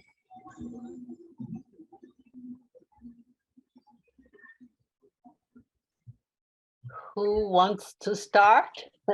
Felix, Pier Paolo.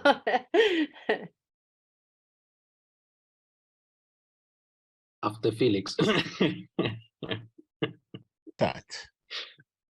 Thank you very much for that question, or the comments also. And the way you have contextualized it to say, well, Europe developed technology and Africa seems to develop sociocultural networks, let me put it that way. It's an interesting perspective.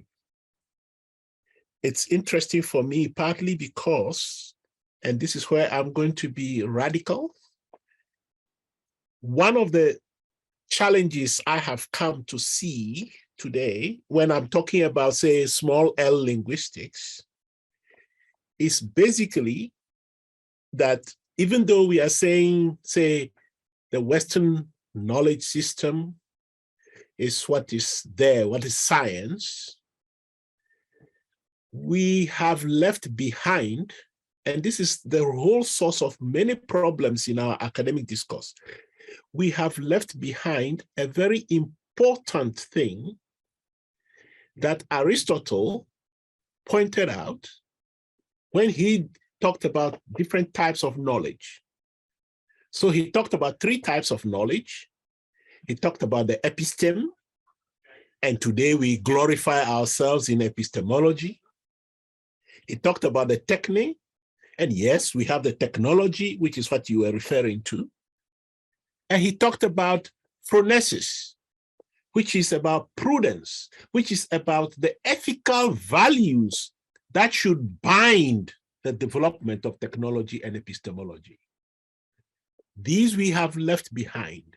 And because of that, there is so much unethical practices in academia.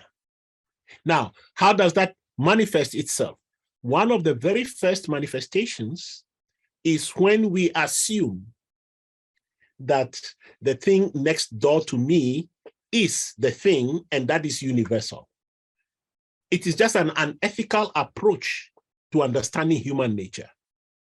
And you can only think about this if, as Aristotle said, phronesis is the real thing that binds and promotes the realization of epistemology and technology. And just note, there is no phronesiology, okay? We took the episteme and epistemology, the techne and the technology, no phronesiology. So this is This is the source of our problem, ethical. Now, let me link it now to your comparison with Africa. And when we talk about types of knowledge in Africa, and one of the things I really want people to think about is in various African languages, how people talk about types of knowledge. So at least in my part of the world, we talk about at least two types of knowledge. One which we call the book knowledge, which, yeah, you could equate to the epistemology and the technology. And we talk about something that is called home knowledge. And it is the home knowledge that allows you to be, to exist with others, to do things with others. If you don't have home knowledge, you cannot interact with other people. So like, I think in Pier Paolo's talk, when someone starts talking pidgin and then he says, "Don't you know me?" This is part of home knowledge. You should know that that person, the way you have to communicate to that person is not in pidgin. This is so simple and fundamental when I see people's interactions and behavior. So the thing is, I don't think, yeah, we can think about whether there is a difference between the African and the European and so on and so on. But actually, if we were to pay attention in the European context also to the things that people do, as opposed to the abstractions that we have created to make models, you will see that there is something fundamental about human nature. What we have done in our academic enterprise is to create this distinction, as we call it, between science and folk knowledge. Look at, and of course, then we have a certain attitude towards so-called folk knowledge. But look, if you look at, quote unquote, the folk knowledge in Europe and the folk knowledge in Africa, the differences are not as much. One of my fun sort of examples these days is, you see, today it is as if in Africa and other parts of the South, that's where you see people carrying things on the head and balancing them and so on. But this was happening and happens, continues to happen in Europe too. So head loading is just a universal feature of moving things from one place to the next. If we were to think about what are the implications of that, and there are so many ramifications of that in language, and also in the way we do things, in the technology about head loading. So my basic point would be, and this is also the same problem with the multilingualism, so to say. One of the things which has happened is basically that we abhor multilingual practices in Europe. In Africa, they are celebrated. It's a celebration. Well, does this have anything to do, or does this link further to anything like orality versus literacy development? Does it, you know, it goes on, and it's a whole complex of things. And until and unless we come back to the basics, to deconstruct all these sort of abstract models that we have created of how we do things, and then reconstruct them in terms of what people do, we are never going to understand human nature, which is the ultimate goal of our endeavor. I'll stop there.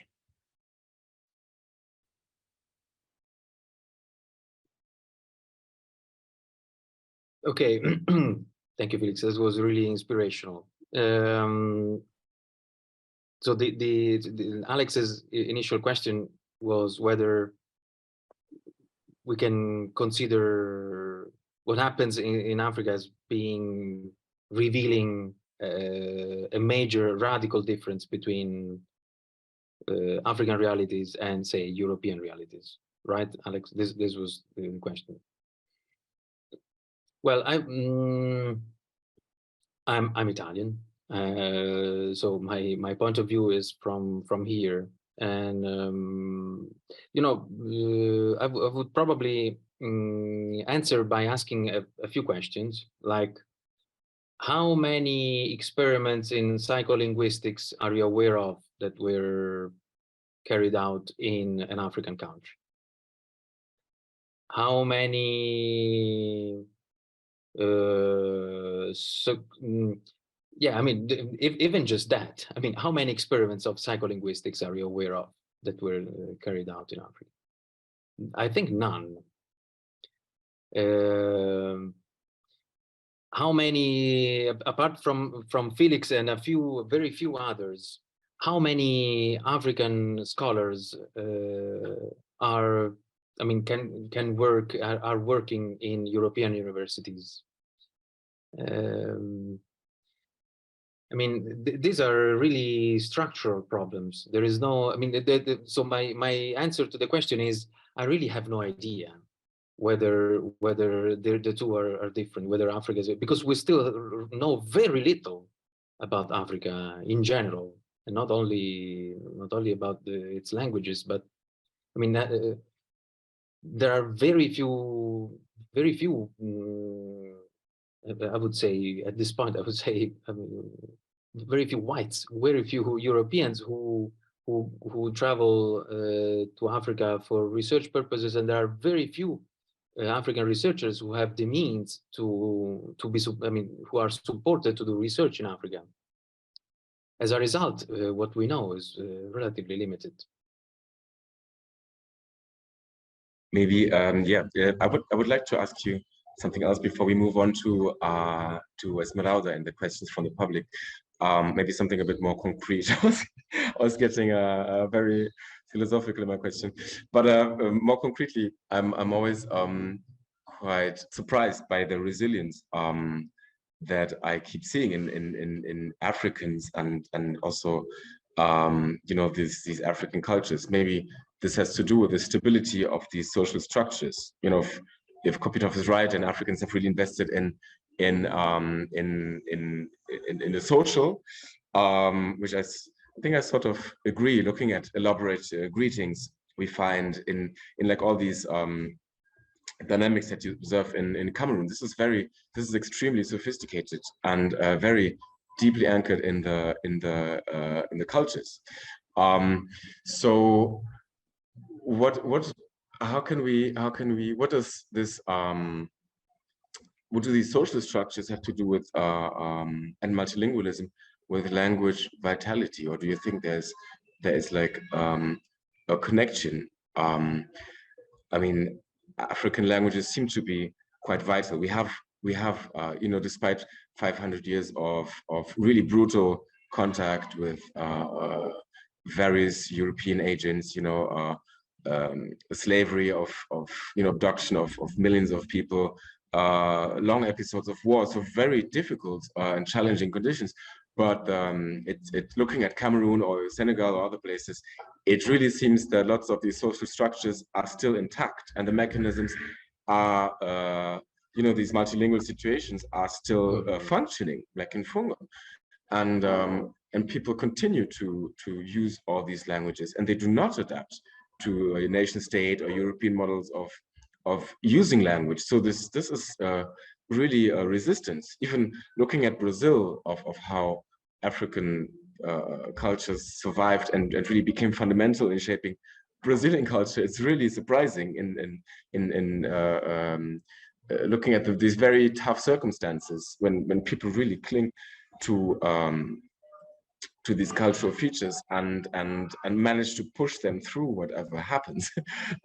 So do you have any thoughts on that? Like, the links of multilingualism, these sort of like social structures that maintain multilingualism and vitality not just of languages, but also of these multilingual situations.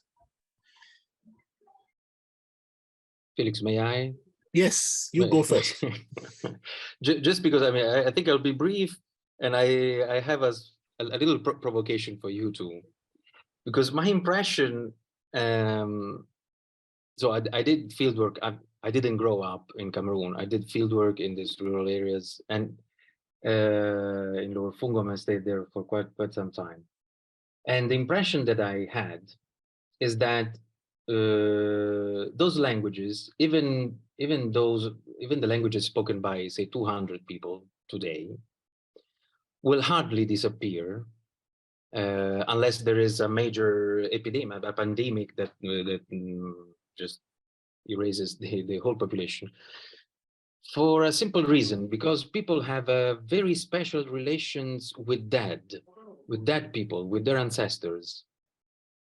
And that people are, and this is something that I discussed with Mandana Sefedinipur, the director of the Endangered Languages Documentation Program.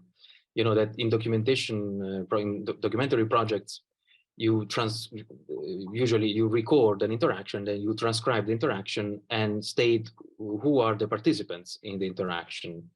And I think that there are events in which it would be really important to state also the invisible participants in an interaction, because they are going to influence a lot what people would say, what language they would use, how they would behave in general. I think that this strong connection with the world of the dead is incredibly powerful for the maintenance of African languages. I don't know what you think, Felix. Thank you, Pier Paolo, because you brought up a number of things. So let me go step by step. The first thing I want to say is I think we have to be careful about talking about African realities, European realities, because there is variation. So one of the things that Pier Paolo said now is, okay, the languages in the Fogo, for example, would not disappear even if they have smaller numbers of speakers. If you go into the middle belt of Ghana, which is there is one language, Dompo. I'd say 10 years ago, it still had about, say, 40, 50 speakers. About 5 years ago, one Ghanaian linguist started her PhD in Australia and documenting that language. And at that time, there were still 8 speakers. But by the time she finished her PhD and is back in Ghana now, there are only 3 speakers left. In fact, the one that passed away was just last year.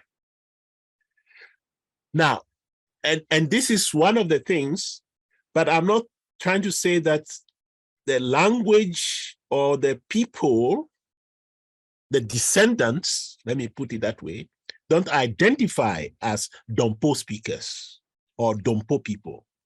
What is happening is, of course, the language as such, because it's not being transmitted to the younger people, is gradually disappearing.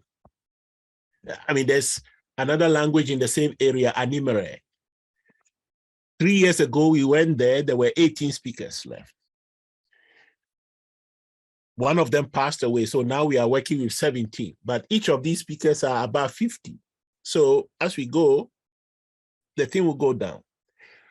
But this group of people are in a vibrant community of some 300 people who speak several other languages, but this particular language will be gone.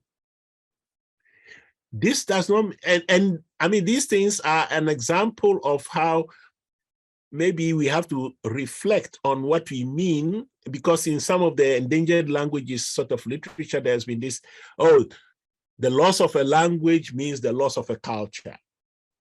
I'm not too convinced about that, because the ways of doing things are transported into the language that people shift into.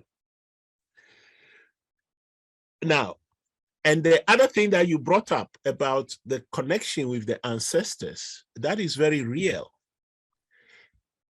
But why is it a problem for talking about, let me put it that way, language vitality? It is a problem because, you know it, supernatural things are not part of the things that you can talk about. Well, but you have been talking about some of that, so that's a thing. But the point is, in the mainstream of things, even anthropologists don't regard, say, supernatural aspects, the spiritual aspects of people's lives, as something that is scientific to be taken account of. So this is part of our problem. And the last thing I want to say relates to the stability, as it were, that we say of the African social structures. I'm not too sure about that. I think modernization has made inroads into those social structures. And of course, it has sort of even destroyed the kinds of social relations that people have established. And part of the consequence of that is still in the terms of, say, language endangerment. Actually, it is the bigger languages that are swallowing other people and swallowing the other languages. It's not so much the colonial languages, actually. It is the bigger local African languages that are the bigger threat to the smaller local languages, because people shift to those because they have, of course, some prestige, some other things. And maybe this is my last point, and now it is lost. Anyway, let me see. Oh, yes, the last point, because Pier Paolo started with the question, how many experiments have you seen done in Africa? Well, you can ask the same question about other parts of the world, or put differently, how many experiments have you seen done on speakers of other languages apart from English? On speakers of other languages apart from the big European languages? This is what I was talking about with respect to the ethical responsibility that we have lost. There are so many biases. There is a big Anglo-centric bias in academia, such that, actually, I don't know, a paper was published just very recently in Cognitive Science, which talks about how English hinders the study of cognition, because what that paper talks about is looking at all the kinds of studies that people have been doing, and lo and behold, it's all about English. All our assumptions and so on about, say, language acquisition, what are they based on? There's a recent paper that surveyed papers published in first language, and it shows clearly the bias to English, to the bigger European languages. So the fundamental thing for us is, one, to accept and recognize this bias, which is there. Two, to break it down. Three, build the things from the ground, from our systems. we need the plurality of systems. We need to have an understanding that it is supernatural things are part of the fabric of people's lives, and that's part of their knowledge system. That's how people, what is the bottom line? That is how people look and solve their coordination problems. That's how people use that system to solve their existential problems. So that, unless we are able to accept this kind of multiplicity of ways of addressing existential problems, and not just saying this one that we have come down over the centuries to say that's the only system of the human mind, then we are not going to go anywhere. Thank you. Sorry, I shouldn't be talking so much. No, thank you for talking so much. I would like to write down every word and print it in large letters somewhere, you know. There's needed to be said. But I think I've already asked lots of questions. Maybe I hand over to Esmeralda, who has questions from the spectators. Yes, thank you. So I'll start with a question by Iracema Dooley. She asks, when one talks about code switching or multilingualism, there seems to be a supposition that there are separate languages that interact. I find this more interesting than the paradigm in which languages are thought of as separate entities. But how does one establish what a language is in order to determine which languages are in interaction? Are they not one language from the perspective of the code switcher? Is there a way to do so beyond ideology? I have in mind a device through which the borders of languages are established, which seems to be political as much as linguistic.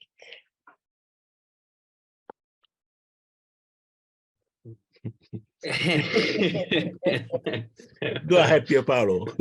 No, I mean, no, thank you for the question. It's really, it's a question that I ask myself every other day. So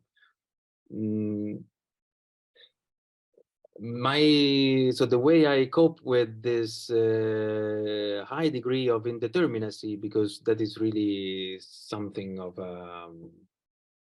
something very complicated to really answer concretely,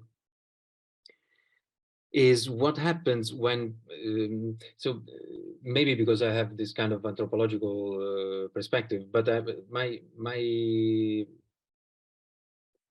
my focus is on the reactions that are created by using forms that we and the speakers know can be more easily associated with one named language as opposed to another named language. And if the reactions to the use of those forms are different, then there must be something that is internalized as being different codes, at least different images of populations associated with those codes. There are some kind of indexes and associations of ideas between certain codes, and so in that situation. But I mean, linguistically speaking, apart from the fact that although I've been studying multilingualism for so long, I've never actually studied the linguistics of code switching so much. Also because the languages that I've been focusing upon are many complicated for me. So I don't have an answer, a real answer concerning the possible grammatical limits, the grammatical boundaries, if there are any grammatical boundaries to talk about different codes. But I totally agree that the speaker is one, the brain of the speaker is one, and most likely the languages that the speaker can speak are seen as multiple from the observers who, so the direct experiencer of code switching is probably in many cases maybe actually may have a very different perspective, and not of one of multiplicity, but one of unity with some little difference. But I mean, that is what I can say about that.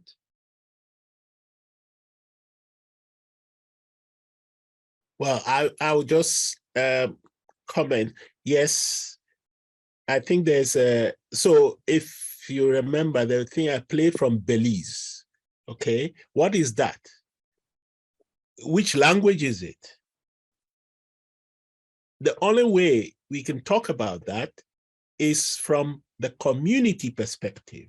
The community of speakers say, this is how we speak, and they talk about the fact that, oh yeah, it is a mix of Spanish and English.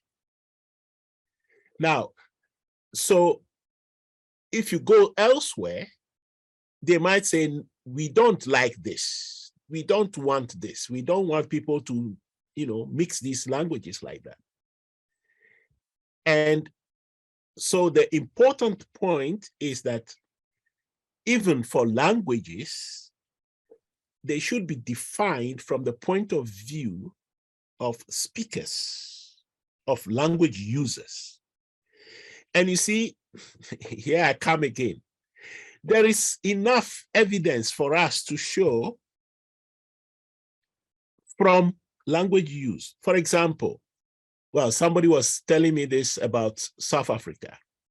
If you go to many communities, the speakers of one language would say they identify as speakers of this language, but then they have a different term for people who are not speaking the same way that they are doing. One term that somebody told me is something like mprempre or something like that, that they'll use. So a Xhosa will use that term to talk about the Shona and the Zulu and so on. Even though, and this is the interesting and funny thing, even though linguists will say, oh yeah, all these things are Nguni languages. But that is not the point. The point is that from the point of view of the speakers, there is a code, as Pier Paolo talks about it, which is distinct from these other ones. Even though we can understand them or not, there is something about our identity tied to this particular code. And for me, and so, you know, this is me coming back to the point, we need to study these things from the beginning. We really have to go back to the drawing board. Let's forget about the assumptions about what the language is. Unfortunately, this is what linguistics has done to us. And of course, what we say linguistics is the scientific study of language. No, it's not the scientific study of language. It is the humanistic study of language, in the sense that it is the study of how people use languages. That is what linguistics is. And unless we turn away from this abstraction, we cannot. So yeah, to go to the question also, because there have been lots of studies framed from the point of view of grammatical things. So one of the things that is observed, for example, since Pier Paolo gave an example of the noun class system, talk about the gender systems. Of course, Spanish English is not the best example, but go to, say, something like Spanish Basque. The patterns of switching in terms of where do they put those formal things, or even adjective noun placement in these places. Do people switch when there is an adjective? These are questions people have asked, and it has been shown that this kind of switching is not random. It also has its own sort of rules, let me put it that way. So the form that we are studying should be the form that people are speaking, which is not one language X and one language Y, but it is a mixing of codes. I'll stop there.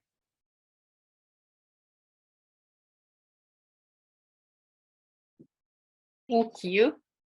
I have, so I try to put the questions that we have in one and two, one for Felix and one for Pierpaolo because of time. So, and I think that one of the questions are already answered, but so I will make the questions that for Felix, there are, I'm going to put just in two questions that have to do with the project that you showed us, that you are carrying with colleagues.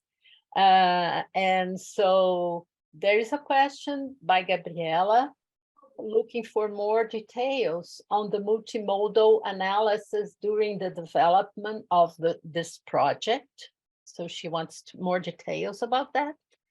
And Evani also talks about the project and how do you intend to investigate multilingual practices in terms of the syntactic structures of the utterances. From the examples you were given, it's easy to see the multilingual aspects involved in lexical choices and in cohesion markers, but are there also multilingual divergent syntax patterns at stake? And for Pierpaolo, there is a question of how exactly can you determine that the changes observed in the contexts you study were decided upon by the speakers? Did you interview them? So those are more methodological and theoretical questions about the practical questions about the research done. So because we are already 11:57, so I'll stop taking questions and then I'll ask, I don't know, Pierpaolo wants to start and then Felix finishes with the answer for those questions, if that's okay. That's fine. Right. Okay, thank you.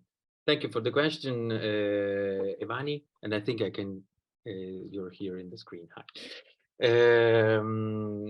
Well, you know, one of the examples of so I showed several, very quickly, but several different cases. So the one that was going on in the 90s, and so before I started working in Cameroon, was the one of the language creation through manipulation of the lexicon.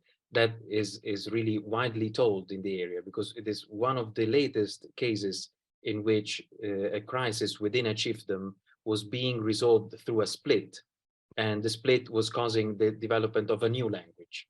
So that was kind of a unicum. Unfortunately, fortunately for the people, the crisis came to an end.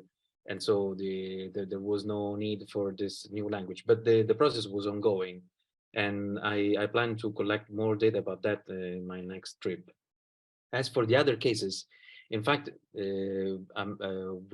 I and Jeff Good and the other collaborators, we are just inferring that this may have happened, because we are running short of alternative explanations, basically,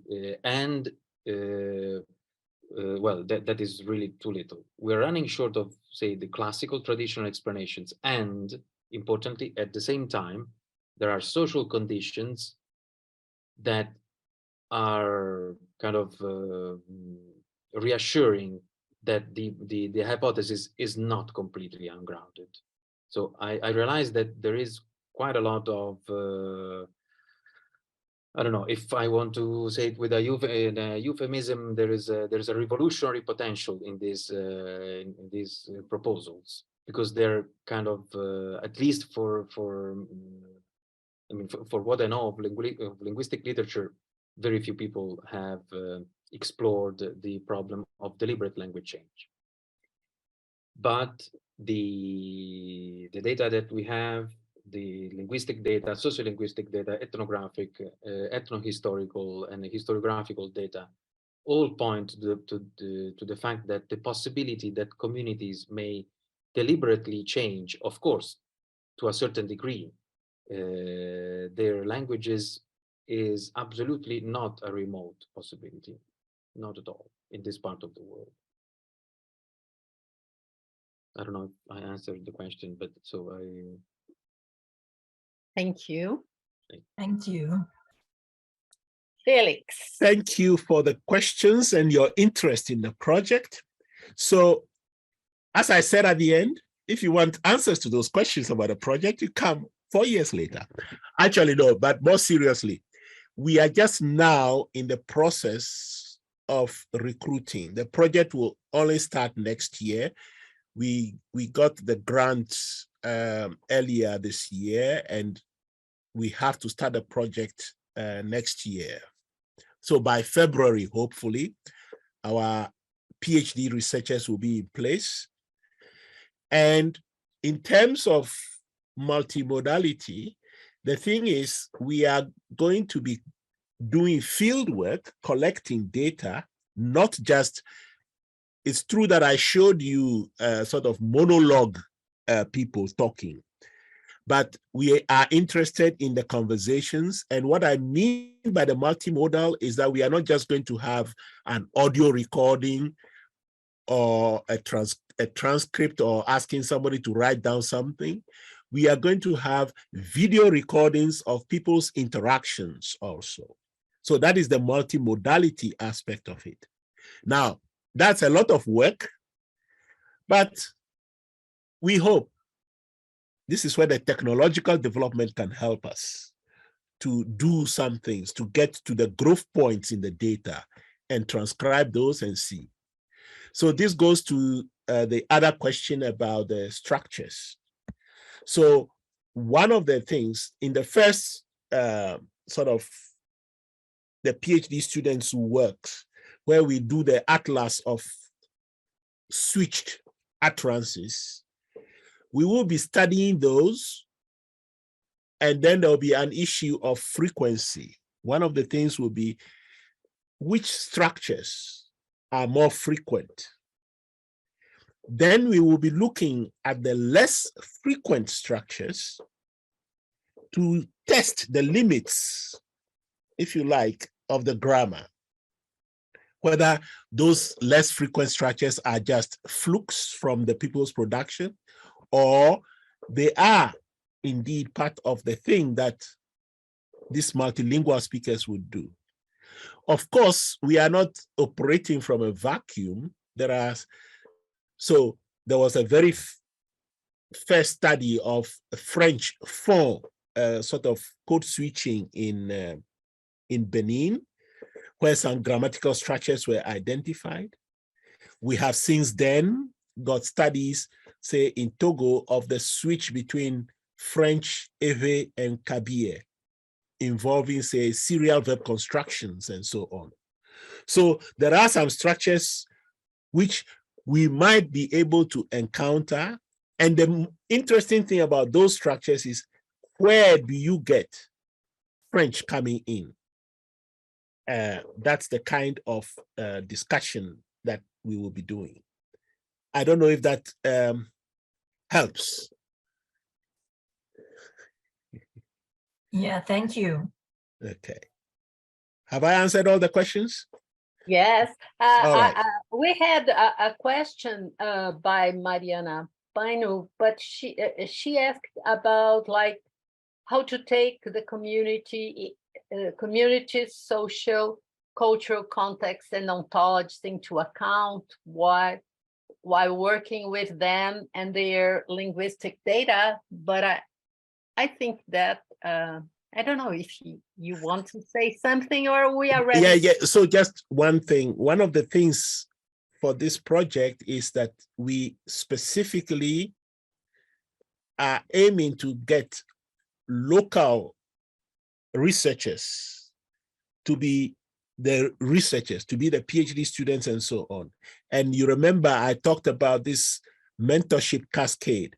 So These will be community members helping us to understand the ecologies in which they operate. That's part of the strategy. Yeah. Okay. I want to thank you. I think that I don't know about, but I think that everybody is very well with the discussion. It was really great. And I thank Felix, thank Pierpaolo and Alex very much and thank the public, the audience also for the questions. It was a very good discussion and morning. And I hope that we, in another opportunity, could continue this talk because it's very important and relevant. And thank you very much. Thank you. Thank you for having us. Thank you, Alex. Thank you, Ismail, and also Paulo and Felix.